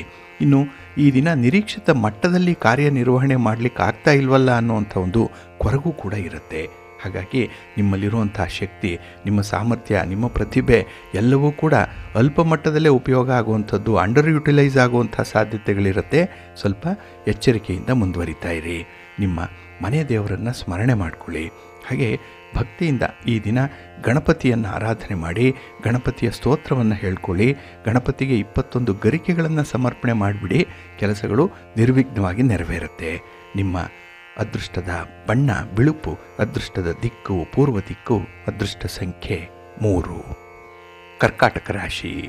ಕರ್ಕಾಟಕ ರಾಶಿಯವರಿಗೆ ಈ ದಿನ ನಿಮ್ಮ ರಾಶಿಯ ಅಧಿಪತಿಯಾದಂಥ ಚಂದ್ರ ಚತುರ್ಥದಲ್ಲಿದ್ದಾನೆ. ಸುಖ ಸ್ಥಾನದಲ್ಲಿ ಚಂದ್ರ ಇದ್ದಾನೆ. ಆದರೆ ನಿಮಗೆ ಮಾತ್ರ ಸುಖ ಕಡಿಮೆ ಇರುವಂಥದ್ದು. ಎಲ್ಲರನ್ನು ಹೋಲಿಸ್ಕೊಂಡ್ರೆ ಈ ದಿನ ನಿಮ್ಮ ಜೀವನ ತುಂಬ ದುಸ್ತರವಾಗಿ ಕಾಣಿಸುತ್ತೆ. ನಿಮಗಿಂತ ಪ್ರತಿಭೆಯಲ್ಲಿ ಕಡಿಮೆ ಇದ್ದವರು, ನಿಮಗಿಂತ ಬುದ್ಧಿಯಲ್ಲಿ ಕಡೆಗಣಿಸಲ್ಪಟ್ಟವರು, ನಿಮಗಿಂತ ಅಶಕ್ತಿಶಾಲಿಗಳು ಅವರೆಲ್ಲರೂ ಮುಂದೆ ಇದ್ದಾರೆ. ಅವರೆಲ್ಲ ಜೀವನದಲ್ಲಿ ಹೇಗೋ ಸೆಟ್ಲಾಗಿದ್ದಾರೆ ಅನ್ನುವಂಥದ್ದು ನಿಮ್ಮ ಮನಸ್ಸಿಗೆ ಬರುತ್ತೆ. ಆದರೆ ಅವರ ಬಳಿ ಹೋದಾಗ ಅವರದ್ದೇ ಆದಂಥ ಸಮಸ್ಯೆಗಳಿರುತ್ತೆ. ದೂರದ ಬೆಟ್ಟ ಕಣ್ಣಿಗೆ ನುಣ್ಣಗೆ ಕಾಣಿಸುತ್ತೆ. ಬೆಟ್ಟ ಗುಡ್ಡಗಳು ಅಲ್ಲಿರುವಂಥ ಹಗ್ಗು ತಗ್ಗುಗಳಾಗಲಿ, ಕಣಿವೆಗಳಾಗಲಿ, ಮುಳ್ಳು ಪೊದೆಗಳಾಗಲಿ ನಿಮಗೆ ಕಾಣಿಸಲ್ಲ. ಯಾಕೆಂದರೆ ದೂರದಿಂದ ನೋಡ್ತಾ ಇರ್ತೀರಿ. ಹಾಗಾಗಿನೇ ಹಿರಿಯರು ಹೇಳುವಂಥದ್ದು, ಬೇರೆಯವರ ಜೊತೆಯಲ್ಲಿ ಹೋಲಿಸ್ಕೊಳ್ಬೇಡಿ. ಬೇರೆಯವರ ಜೊತೆ ಸಮಾನಾಂತರವಾಗಿ ನೀವಿದ್ದೀರಿ ಅನ್ನುವಂಥದ್ದು ನಿಮ್ಮ ಮನಸ್ಸಿಗೆ ಬರಬಾರ್ದು. ಏಕೆಂದರೆ ನಿಮ್ಮದೇ ಆದಂಥ ಶಕ್ತಿ, ಸಾಮರ್ಥ್ಯ, ಪ್ರತಿಭೆ ಎಲ್ಲವೂ ಕೂಡ ನಿಮಗೆ ಪ್ರತ್ಯೇಕವಾಗಿಯೇ ಇದೆ.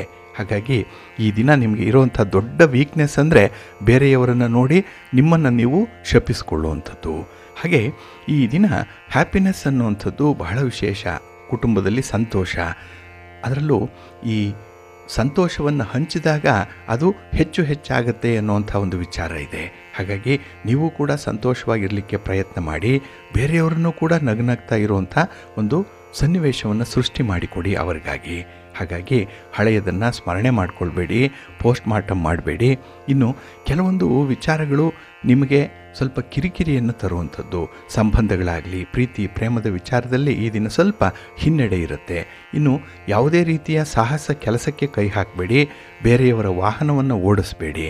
ಇನ್ನು ನಿಮ್ಮ ಮನೆ ದೇವರನ್ನು ಸ್ಮರಣೆ ಮಾಡ್ತಾಯಿರಿ, ಶಿವಪಾರ್ವತಿಯರ ದರ್ಶನ ಮಾಡಿಕೊಳ್ಳಿ, ಮಹಾವಿಷ್ಣುವನ್ನು ಮಹಾಲಕ್ಷ್ಮಿಯನ್ನು ಈ ದಿನ ಆರಾಧನೆ ಮಾಡಿ, ಒಳ್ಳೆಯದಾಗತ್ತೆ.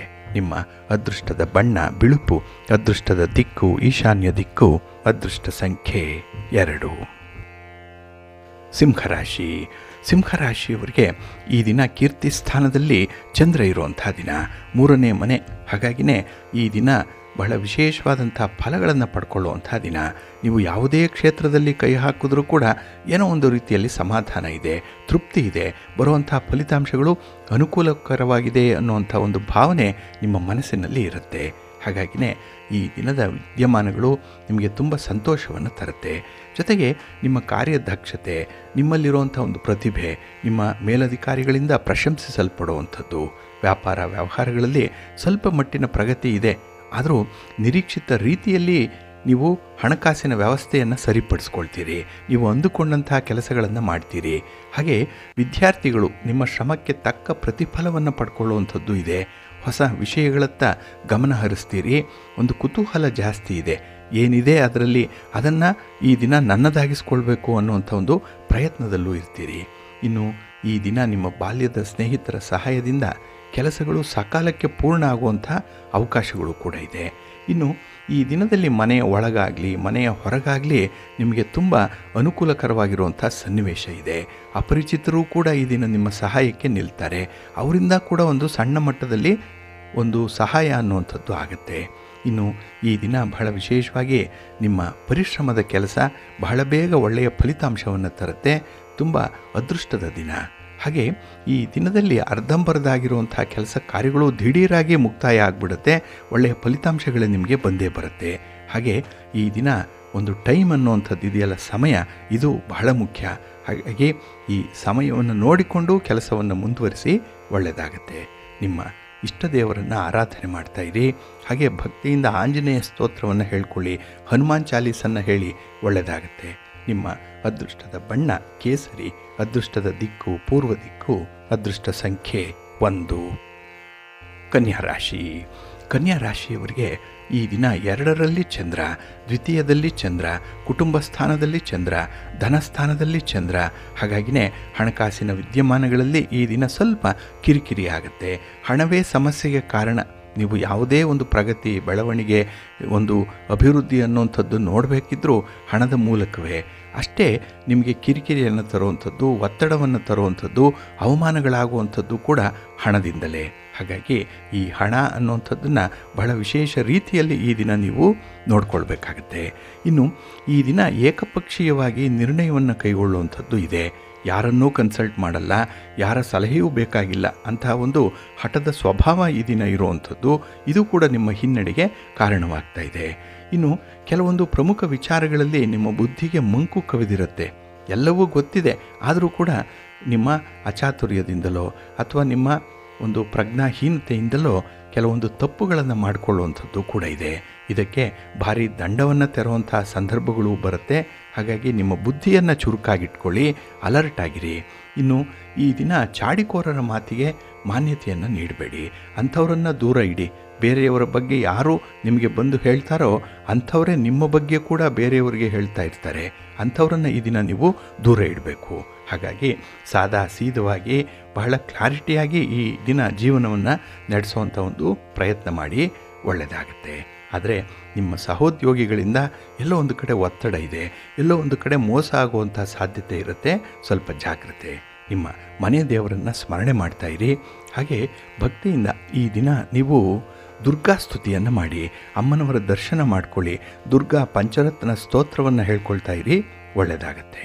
ನಿಮ್ಮ ಅದೃಷ್ಟದ ಬಣ್ಣ ಕೆಂಪು, ಅದೃಷ್ಟದ ದಿಕ್ಕು ಈಶಾನ್ಯ ದಿಕ್ಕು, ಅದೃಷ್ಟ ಸಂಖ್ಯೆ 3. ತುಲಾರಾಶಿ. ತುಲಾ ರಾಶಿಯವರಿಗೆ ಈ ದಿನ ಬಹಳ ವಿಶೇಷವಾಗಿರುವಂಥ ದಿನ. ನಿಮ್ಮ ರಾಶಿಯಲ್ಲೇ ಚಂದ್ರ ಸ್ಥಿತನಾಗಿರುವಂಥ ದಿನ. ಅದಕ್ಕಾಗಿಯೇ ಈ ದಿನ ತುಂಬ ಉತ್ಸಾಹ ಇದೆ, ಲವಲವಿಕೆ ಇದೆ, ಮನಸ್ಸಿಗೆ ತುಂಬ ಆಸೆ ಆಕಾಂಕ್ಷೆಗಳಿರುವಂಥದ್ದು, ಅದನ್ನು ಈಡೇರಿಸಿಕೊಳ್ಳುವಂಥ ಒಂದು ಪ್ರಯತ್ನ ಕೂಡ ಇದೆ. ಹಾಗೆ ಈ ದಿನದಲ್ಲಿ ನಿಮ್ಮ ಸಂಬಂಧಗಳಿಂದ ತುಂಬ ಸಂತೋಷಗಳು ಉಂಟಾಗುವಂಥದ್ದು, ನಿಮ್ಮ ಕುಟುಂಬಸ್ಥರಿಂದ ನಿಮಗೆ ಒಳ್ಳೆಯ ಸಹಕಾರ ಸಿಕ್ಕುವಂಥದ್ದು ಕೂಡ ಇದೆ. ಹಾಗೆ ಈ ದಿನ ಅನುಭವ ತುಂಬ ದೊಡ್ಡದು ನಿಮಗೆ. ಏಕೆಂದರೆ ಹಿಂದೆ ಆಗಿರುವಂಥ ಪೆಟ್ಟುಗಳಾಗಲಿ, ನೋವುಗಳಾಗಲಿ, ಅದರಿಂದ ತಿಳಿಯಲ್ಪಟ್ಟಿರುವಂಥ ವಿಚಾರಗಳಾಗಲಿ ಈ ದಿನ ಬಳಸ್ಕೊಳ್ಳುವಂಥ ಸಾಧ್ಯತೆ ಇರುತ್ತೆ. ಹಾಗಾಗಿನೇ ಈ ದಿನ ನಿಮ್ಮ ಒಂದು ವಿದ್ಯೆ ಬುದ್ಧಿ ಕಡಿಮೆ ಇದ್ದರೂ ಕೂಡ ಅನುಭವದ ಆಧಾರದಲ್ಲಿ ಸಮಸ್ಯೆಗಳನ್ನು ಪರಿಹಾರ ಮಾಡ್ಕೊಳ್ತೀರಿ. ಇನ್ನು ಹೊಸದಾಗಿ ಪ್ರೀತಿ ಪ್ರೇಮದ ಅಂಕುರಾರ್ಪಣೆ ಆಗುವಂಥದ್ದು ಕೂಡ ಇದೆ. ನಿಮ್ಮ ಪ್ರೀತಿ ಪಾತ್ರರಿಗೆ ಒಂದು ಉಡುಗೊರೆಯನ್ನು ಕೊಡುವಂಥದ್ದು, ವಿನಯವಾದಂತಹ ಮಾತು, ಮಧುರವಾದಂಥ ಮಾತು, ಅದು ಅವರನ್ನು ಈ ದಿನ ಸೆಳೆಕೊಳ್ಳುವಂಥದ್ದು ಇದೆ. ಹಾಗಾಗಿ ನಿಮ್ಮ ಮಾತು, ನಿಮ್ಮ ಕಮ್ಯುನಿಕೇಷನ್ ಈ ದಿನ ಬಹಳ ಚೆನ್ನಾಗಿದೆ, ತುಂಬ ಎಫೆಕ್ಟಿವ್ ಆಗಿದೆ. ಹಾಗೆ ನಿಮ್ಮ ಸ್ನೇಹಿತರ ಜೊತೆ ಅಥವಾ ನಿಮ್ಮ ಪ್ರೀತಿ ಪಾತ್ರರ ಜೊತೆ ಒಂದು ಪ್ರಯಾಣದ ಸೂಚನೆಗಳು ಕೂಡ ಈ ದಿನ ಕಾಣಿಸ್ತಾ ಇದೆ. ಹಾಗೆ ಈ ವ್ಯಾಪಾರದ ವಿಸ್ತರಣೆಗಾಗಿ ಹೊಸ ಹೂಡಿಕೆಯನ್ನು ಮಾಡ್ತೀರಿ, ಹೊಸ ಒಪ್ಪಂದಗಳನ್ನು ಮಾಡ್ಕೊಳ್ತೀರಿ, ಹೊಸದಾಗಿ ಏನಾದರೂ ಒಂದನ್ನು ಮಾಡಲೇಬೇಕು ಜೀವನದಲ್ಲಿ ಅನ್ನುವಂಥ ಒಂದು ಸಂಕಲ್ಪವನ್ನು ಮಾಡ್ಕೊಳ್ತೀರಿ. ಇದಕ್ಕೆ ನಿಮಗೆ ಪ್ರೇರಣಾ ಶಕ್ತಿಯಾಗಿ ಒಬ್ಬ ವ್ಯಕ್ತಿ ಹಿಂದೆ ನಿಲ್ತಾರೆ. ಹಾಗಾಗಿನೇ ಅವರು ಗುರು ಹಿರಿಯರಿರ್ಬೋದು, ತಂದೆ ತಾಯಿಯಂದ್ರೆ ಇರ್ಬೋದು, ನಿಮ್ಮ ಪ್ರೀತಿ ಪಾತ್ರರಿರ್ಬೋದು, ಒಡ ಹುಟ್ಟಿದವರೇ ಇರ್ಬೋದು, ಜೊತೆಗೆ ಸಂಬಂಧಿಕರು ಅಥವಾ ನೆರೆಹೊರೆಯವರು ಯಾರೋ ಒಬ್ಬರು ನಿಮ್ಮ ಜೊತೆಯಲ್ಲಿದ್ದು ನಿಮ್ಮನ್ನು ಪ್ರೇರೇಪಣೆ ನೀಡ್ತಾರೆ. ಅದೇ ಮೋಟಿವೇಶನ್ ನಿಮಗೆ. ಅದಕ್ಕಾಗಿಯೇ ನಿಮ್ಮ ಮನೆ ದೇವರನ್ನು ಈ ದಿನ ಸ್ಮರಣೆ ಮಾಡಿಕೊಳ್ಳಿ. ಹಾಗೆ ಭಕ್ತಿಯಿಂದ ಸ್ತೋತ್ರ ಹೇಳ್ಕೊಳ್ತಾ ಇರಿ. ಇನ್ನು ವಿಶೇಷವಾಗಿ ಗಣಪತಿಯನ್ನು ಆರಾಧನೆ ಮಾಡಿ, ಒಳ್ಳೆಯದಾಗತ್ತೆ. ನಿಮ್ಮ ಅದೃಷ್ಟದ ಬಣ್ಣ ಬಿಳುಪು, ಅದೃಷ್ಟದ ದಿಕ್ಕು ಪೂರ್ವ ದಿಕ್ಕು, ಅದೃಷ್ಟ ಸಂಖ್ಯೆ 1. ವೃಶ್ಚಿಕ ರಾಶಿ. ವೃಶ್ಚಿಕ ರಾಶಿಯವರಿಗೆ ಈ ದಿನ ವ್ಯಯಸ್ಥಾನದಲ್ಲಿ ಚಂದ್ರ ಇರುವಂಥ ದಿನ. 12ನೇ ಮನೆಯಲ್ಲಿ ಚಂದ್ರ ಅಂತ ಹೇಳಿದ್ರೆ ಈ ದಿನದ ವಿದ್ಯಮಾನಗಳಲ್ಲಿ ಸ್ವಲ್ಪ ಮಿಶ್ರ ಫಲಗಳೇ ಇರುವಂಥದ್ದು. ಅದರಲ್ಲೂ ವ್ಯಾಪಾರ ವ್ಯವಹಾರದಲ್ಲಿ ತುಂಬ ಪ್ರಯತ್ನ ಪಡಬೇಕು. ನಿಮ್ಮ ಉದ್ಯೋಗದಲ್ಲೂ ಕೂಡ ತುಂಬ ಸ್ಟ್ರಗಲ್ ಮಾಡಬೇಕು. ಏಕೆಂದರೆ ನಿಮ್ಮ ಮೇಲೆ ಕಳಂಕಗಳು ಬರುವಂಥದ್ದು, ಅಪವಾದಗಳು ಬರುವಂಥದ್ದು, ಹಣಕಾಸಿನ ನಷ್ಟ ಉಂಟಾಗುವಂಥದ್ದು, ಇವೆಲ್ಲ ಈ ದಿನದಲ್ಲಿರುತ್ತೆ. ಸ್ವಲ್ಪ ಜಾಗ್ರತೆಯಿಂದನೇ ಇರಬೇಕಾಗತ್ತೆ. ಯಾರ ಜೊತೆಯಲ್ಲೂ ಕೂಡ ವಾದ ವಿವಾದಕ್ಕೆ ಸಿಕ್ಕಿ ಹಾಕ್ಕೊಳ್ಬೇಡಿ. ಇನ್ನು ಈ ದಿನದಲ್ಲಿ ಈ ಪ್ರೀತಿ ಪ್ರೇಮದ ವಿಚಾರದಲ್ಲೂ ಕೂಡ ನಿರುತ್ಸಾಹಗಳು ಇರುವಂಥದ್ದು. ಇನ್ನು ನೀವು ಕೈಗೊಂಡಂತಹ ಒಂದು ಕೆಲಸ ಕಾರ್ಯಗಳನ್ನು ಅರ್ಧಕ್ಕೆ ನಿಲ್ಲಿಸಬೇಕು ಅನ್ನುವಂಥ ಮನಸ್ಥಿತಿ ಉಂಟಾಗುತ್ತೆ. ಪ್ರಯಾಣವನ್ನು ಮೊಟಕುಗೊಳಿಸಬೇಕು ಅನಿಸುತ್ತೆ, ಆದರೆ ಅಷ್ಟೊಂದು ದೊಡ್ಡ ಕೆಲಸವನ್ನು ಮಾಡಲಿಕ್ಕೆ ಸಾಧ್ಯವಾ ಅನ್ನುವಂಥ ಅನುಮಾನ ನಿಮ್ಮ ಮೇಲೆ ನಿಮಗೆ ಬರುವಂಥದ್ದಿದೆ. ಇವೆಲ್ಲವನ್ನು ನೋಡಿದ್ರೆ ಆತ್ಮವಿಶ್ವಾಸ ಈ ದಿನ ನಿಮಗೆ ತುಂಬ ಕಡಿಮೆ ಇರುವಂಥದ್ದು. ಇನ್ನು ವೃತ್ತಿಪರ ವ್ಯವಹಾರಗಳು ಕೂಡ ಸಾಮಾನ್ಯವಾಗಿ ನಡೆಯುವಂಥದ್ದು. ವಾವ್ ಅನ್ನುವಂಥ ರೀತಿಯಲ್ಲಿ ಯಾವುದೇ ಒಂದು ಪ್ರಗತಿ ಇರಲ್ಲ. ಹಾಗೆ ನಿಮ್ಮ ಕೆಲಸವನ್ನು ನೋಡಿ ಈ ದಿನ ಯಾರೂ ಕೂಡ ಆಕರ್ಷಿತರಾಗಲ್ಲ. ನಿಮ್ಮ ಮಾತು ಯಾರನ್ನೂ ಕೂಡ ಮೆಸ್ಮರೈಸ್ ಮಾಡಲ್ಲ. ಹಾಗಾಗಿ ಸರ್ವೇ ಸಾಧಾರಣವಾದ ದಿನವಾಗಿ ಈ ದಿನ ಇರುತ್ತೆ. ಹಾಗೆ ದಿನದ ಕೊನೆಯಲ್ಲಿ ನಿಮ್ಮ ಬಗ್ಗೆನೇ ನಿಮಗೆ ಅನುಮಾನಗಳು ಮೂಡುವಂಥ ಸಾಧ್ಯತೆ ಇರುತ್ತೆ. ಜೊತೆಗೆ ನಿಮ್ಮ ಕೆಲಸಗಳಿಂದ ಪಶ್ಚಾತ್ತಾಪ ಪಡುವಂಥದ್ದು ಕೂಡ ಇರುತ್ತೆ. ಒಟ್ಟಾರೆ ಈ ದಿನದ ವಿದ್ಯಮಾನಗಳು ನಿಮಗೆ ಸಮಾಧಾನವನ್ನು ತರಲ್ಲ. ಆದರೆ ಈ ಆಧ್ಯಾತ್ಮಿಕ ಸೇವಾ ಚಟುವಟಿಕೆಗಳಲ್ಲಿ ತೊಡಗಿಸ್ಕೊಳ್ತೀರಲ್ಲ, ಅಲ್ಲಿ ಸ್ವಲ್ಪ ಸಮಾಧಾನ ಇರುತ್ತೆ. ಹಾಗಾಗಿ ಈ ದಿನ ಕೆಲಸಗಳು ಅಪೂರ್ಣ ಆದಾಗ ಬೇರೆಯವರನ್ನು ದೂಷಣೆ ಮಾಡುವಂಥದ್ದನ್ನು ಬಿಡಿ. ಅದಕ್ಕೆ ನೀವು ಎಷ್ಟು ಕಾರಣ ಅನ್ನುವಂಥದ್ದನ್ನು ಇಂಟ್ರಾಸ್ಪೆಕ್ಟ್ ಮಾಡ್ಕೊಳ್ಳಿ. ನಿಮ್ಮನ್ನು ನೀವು ಅವಲೋಕನ ಮಾಡಿಕೊಳ್ಳಿ. ಒಳ್ಳೆಯ ಫಲ ನಿಮಗೆ ಮುಂದೆ ಸಿಕ್ಕತ್ತೆ. ನಿಮ್ಮ ಮನೆ ದೇವರನ್ನು ಸ್ಮರಣೆ ಮಾಡ್ತಾಯಿರಿ. ಹಾಗೆ ಭಕ್ತಿಯಿಂದ ಈ ದಿನ ಲಕ್ಷ್ಮೀ ಅಮ್ಮನವರನ್ನು ಪೂಜೆ ಮಾಡಿ, ಸ್ತೋತ್ರ ಹೇಳ್ಕೊಳ್ಳಿ, ಮಹಾಲಕ್ಷ್ಮಿಯ ದರ್ಶನ ಮಾಡಿ, ಒಳ್ಳೆಯದಾಗತ್ತೆ. ನಿಮ್ಮ ಅದೃಷ್ಟದ ಬಣ್ಣ ಕೆಂಪು, ಅದೃಷ್ಟದ ದಿಕ್ಕು ಪೂರ್ವ ದಿಕ್ಕು, ಅದೃಷ್ಟ ಸಂಖ್ಯೆ 6. ಧನುರಾಶಿ. ಧನುರಾಶಿಯವರಿಗೆ ಈ ದಿನ ಲಾಭಸ್ಥಾನದಲ್ಲಿ ಚಂದ್ರ ಇರುವಂಥ ದಿನ. 11ನೇ ಮನೆಯಲ್ಲಿ ಚಂದ್ರ ಅಂದರೆ ಮನಸ್ಸಿಗೆ ತುಂಬ ಸಮಾಧಾನ. ಕೈ ಹಿಡಿದ ಕೆಲಸ ಕಾರ್ಯಗಳು ತುಂಬ ಒಂದು ರೀತಿಯಲ್ಲಿ ಪ್ರಗತಿದಾಯಕವಾಗಿರುತ್ತೆ. ಹಾಗೆ ಒಳ್ಳೆಯ ಫಲಿತಾಂಶವನ್ನು ಕೂಡ ತರುತ್ತೆ. ಹಾಗೆ ಈ ದಿನ ಅನಿರೀಕ್ಷಿತವಾಗಿ ಕೆಲವು ವ್ಯಕ್ತಿಗಳನ್ನು ಭೇಟಿ ಮಾಡುವಂಥದ್ದು ಕೂಡ ಇದೆ. ನೀವು ನಿರೀಕ್ಷೆನೇ ಮಾಡಿಲ್ಲ ಅಂಥವರನ್ನು ಭೇಟಿ ಮಾಡ್ತೀರಿ. ಅವರಿಂದ ಉಂಟಾಗುವಂಥ ವಿಚಾರ ವಿನಿಮಯಗಳು ನಿಮಗೆ ಸಂತೋಷವನ್ನು ತರುತ್ತೆ. ಹಾಗೆ ಈ ದಿನ ಒತ್ತಡಗಳಿದ್ದರೆ ಅದನ್ನು ಕೂಡ ಬಹಳ ಚೆನ್ನಾಗಿ ನಿರ್ವಹಣೆ ಮಾಡ್ತೀರಿ. ಮ್ಯಾನೇಜರಿಯಲ್ ಸ್ಕಿಲ್ ಬಹಳ ಚೆನ್ನಾಗಿದೆ ಈ ದಿನ. ಮತ್ತು ಯಾರನ್ನು ಪುರಸ್ಕರಿಸಬೇಕು, ಯಾರನ್ನು ಹೇಗೆ ತಿರಸ್ಕರಿಸಬೇಕು, ಈ ಒಂದು ಪ್ರಾಕ್ಟಿಕಲ್ ಆಗಿರುವಂಥ ಅನುಭವ ಕೂಡ ಬಹಳ ಅದ್ಭುತವಾಗಿರುತ್ತೆ. ಇನ್ನು ಆರೋಗ್ಯ ಸಮಸ್ಯೆ ಅನ್ನುವಂಥದ್ದು ಏನಾದರೂ ಇದ್ದರೆ ಅದನ್ನು ಮಾತ್ರ ನಿರ್ಲಕ್ಷ್ಯ ಮಾಡಬೇಡಿ. ಇನ್ನು ಬಹಳ ವಿಶೇಷವಾಗಿ ಈ ದಿನದಲ್ಲಿ ಸ್ಥಿರಾಸ್ತಿ ವಿಚಾರವಾಗಿ ನೀವು ಕೈಗೊಳ್ಳುವಂಥ ನಿರ್ಧಾರಗಳು ಸುಸ್ಥಿರವಾಗಿರುತ್ತೆ. ಬಹಳ ಮೆಚ್ಯೂರ್ಡಾಗಿ ಈ ದಿನ ನೀವು ತೀರ್ಮಾನವನ್ನು ಮಾಡುವಂಥದ್ದು ಕೂಡ ಇದೆ. ಇನ್ನು ಈ ದಿನದಲ್ಲಿ ಕುಟುಂಬ ಸದಸ್ಯರ ವರ್ತನೆ ಭಾವನಾತ್ಮಕವಾಗಿ ನಿಮಗೆ ನೋವನ್ನು ಉಂಟು ಮಾಡಬಹುದು, ಆದರೂ ಕೂಡ ಅದು ಸಮಷ್ಟಿಯಲ್ಲಿ ತೇಲಿ ಹೋಗುವಂಥದ್ದು.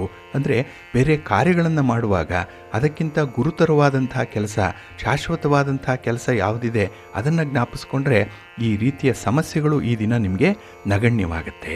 ಹಾಗಾಗಿನೇ ಒಂದು ಸಮಸ್ಯೆಯನ್ನು ಮರೆಯಬೇಕು ಅಂತ ಹೇಳಿದ್ರೆ ಮತ್ತೊಂದು ಸಮಸ್ಯೆಯ ಕಡೆಗೆ ಗಮನ ಹರಿಸಬೇಕಾಗತ್ತೆ, ಇಲ್ಲ ಒಂದನ್ನು ಬಿಟ್ಟು ಮತ್ತೊಂದನ್ನು ಪಡ್ಕೊಳ್ಳುವಂಥ ಒಂದು ಪ್ರಯತ್ನವನ್ನು ಮಾಡಬೇಕಾಗತ್ತೆ. ಇದೆಲ್ಲವೂ ಕೂಡ ಅನುಭವದಿಂದ ಬರುವಂಥದ್ದು. ಅದಕ್ಕಾಗಿಯೇ ಹೆಚ್ಚು ಹೆಚ್ಚು ಆಧ್ಯಾತ್ಮಿಕವಾಗಿ ತೊಡಗಿಸ್ಕೊಳ್ಳಿ, ಭಗವಂತನ ಧ್ಯಾನ ಮಾಡಿ, ಯೋಗ ಮಾಡಿ, ಸ್ಮರಣೆ ಮಾಡಿ, ಸ್ತೋತ್ರ ಹೇಳ್ಕೊಳ್ಳಿ, ಸತ್ಸಂಗ ಮಾಡಿ, ನಿಮಗೆ ಒಳ್ಳೆಯ ಫಲ ಅನ್ನುವಂಥದ್ದು ಸಿಕ್ಕತ್ತೆ. ಮನಸ್ಸನ್ನು ಜಿತವಾಗಿಟ್ಕೊಳ್ಳಿಕ್ಕೆ ಅನೇಕ ಅವಕಾಶಗಳು ಈ ದಿನ ಬರುವಂಥದ್ದು. ಅದನ್ನು ಈ ದಿನ ಬಳಸ್ಕೊಳ್ಳಿ, ಒಳ್ಳೆಯದಾಗತ್ತೆ. ನಿಮ್ಮ ಮನೆ ದೇವರನ್ನು ಸ್ಮರಣೆ ಮಾಡ್ಕೊಳ್ಳಿ, ಶಿವಪಂಚಾಕ್ಷರಿ ಮಂತ್ರವನ್ನು ಹೇಳ್ಕೊಳ್ಳಿ. ಈ ದಿನ ಸುಬ್ರಹ್ಮಣ್ಯ ಸ್ವಾಮಿ ಆರಾಧನೆಯನ್ನು ಮಾಡಿ, ಒಳ್ಳೆಯದಾಗತ್ತೆ. ನಿಮ್ಮ ಅದೃಷ್ಟದ ಬಣ್ಣ ಹಳದಿ, ಅದೃಷ್ಟದ ದಿಕ್ಕು ಉತ್ತರ ದಿಕ್ಕು, ಅದೃಷ್ಟ ಸಂಖ್ಯೆ 2. ಮಕರ ರಾಶಿ. ಮಕರ ರಾಶಿಯವರಿಗೆ ಈ ದಿನ ಉದ್ಯೋಗ ಸ್ಥಾನದಲ್ಲಿ ಚಂದ್ರ ಇರುವಂಥ ದಿನ. ಅದಕ್ಕಾಗಿಯೇ ಈ ದಿನದ ವ್ಯವಹಾರಗಳು ತುಂಬ ಆಶಾದಾಯಕವಾಗಿರುತ್ತೆ, ತುಂಬ ಭರವಸೆಯನ್ನು ಮೂಡಿಸುತ್ತೆ.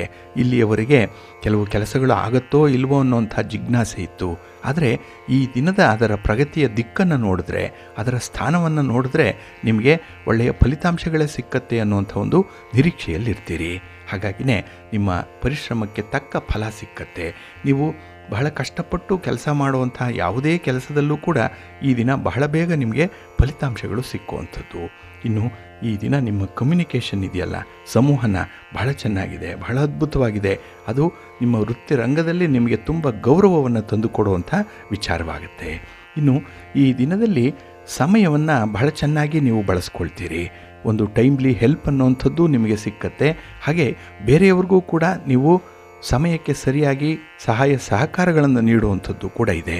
ಹಾಗೆ ಈ ದಿನ ನಿಮ್ಮ ಸುರಕ್ಷತೆಯ ಬಗ್ಗೆ, ನಿಮ್ಮ ಪ್ರಗತಿಯ ಬಗ್ಗೆ, ನಿಮ್ಮ ಮನೆಯ ಬಗ್ಗೆ ನಿಮಗೆ ಬಹಳ ಕಾಳಜಿ ಇದೆ. ಹಾಗಾಗಿನೇ ಈ ದಿನ ಫ್ಯಾಮಿಲಿ ಪರ್ಸನ್ನಾಗಿ ನೀವು ಕಾಣಿಸ್ಕೊಳ್ತೀರಿ.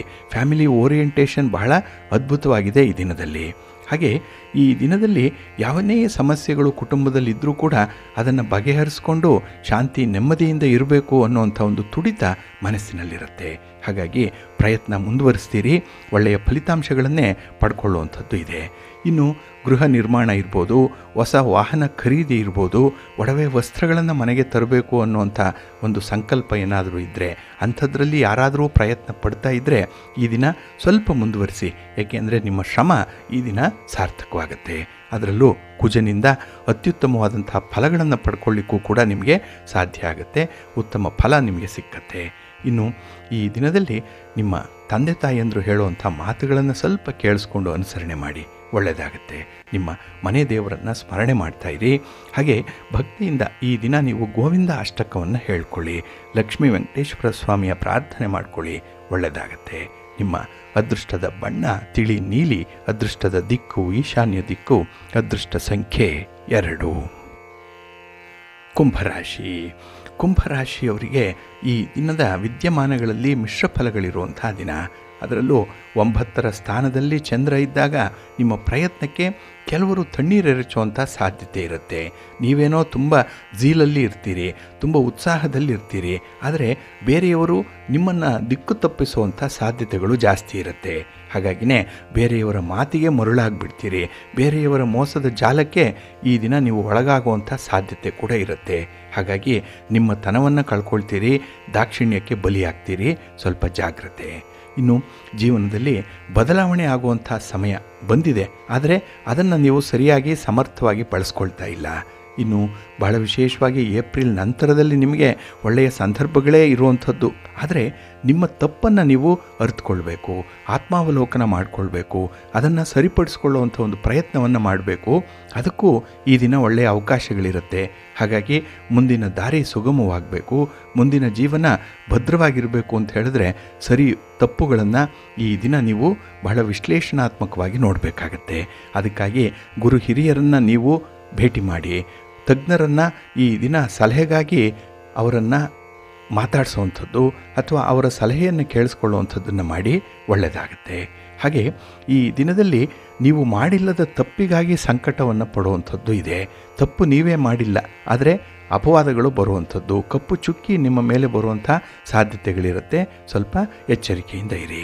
ಹಾಗೆ ಈ ದಿನ ಸಣ್ಣ ವಿಚಾರಕ್ಕೂ ಕೂಡ ಹೋರಾಡಬೇಕು.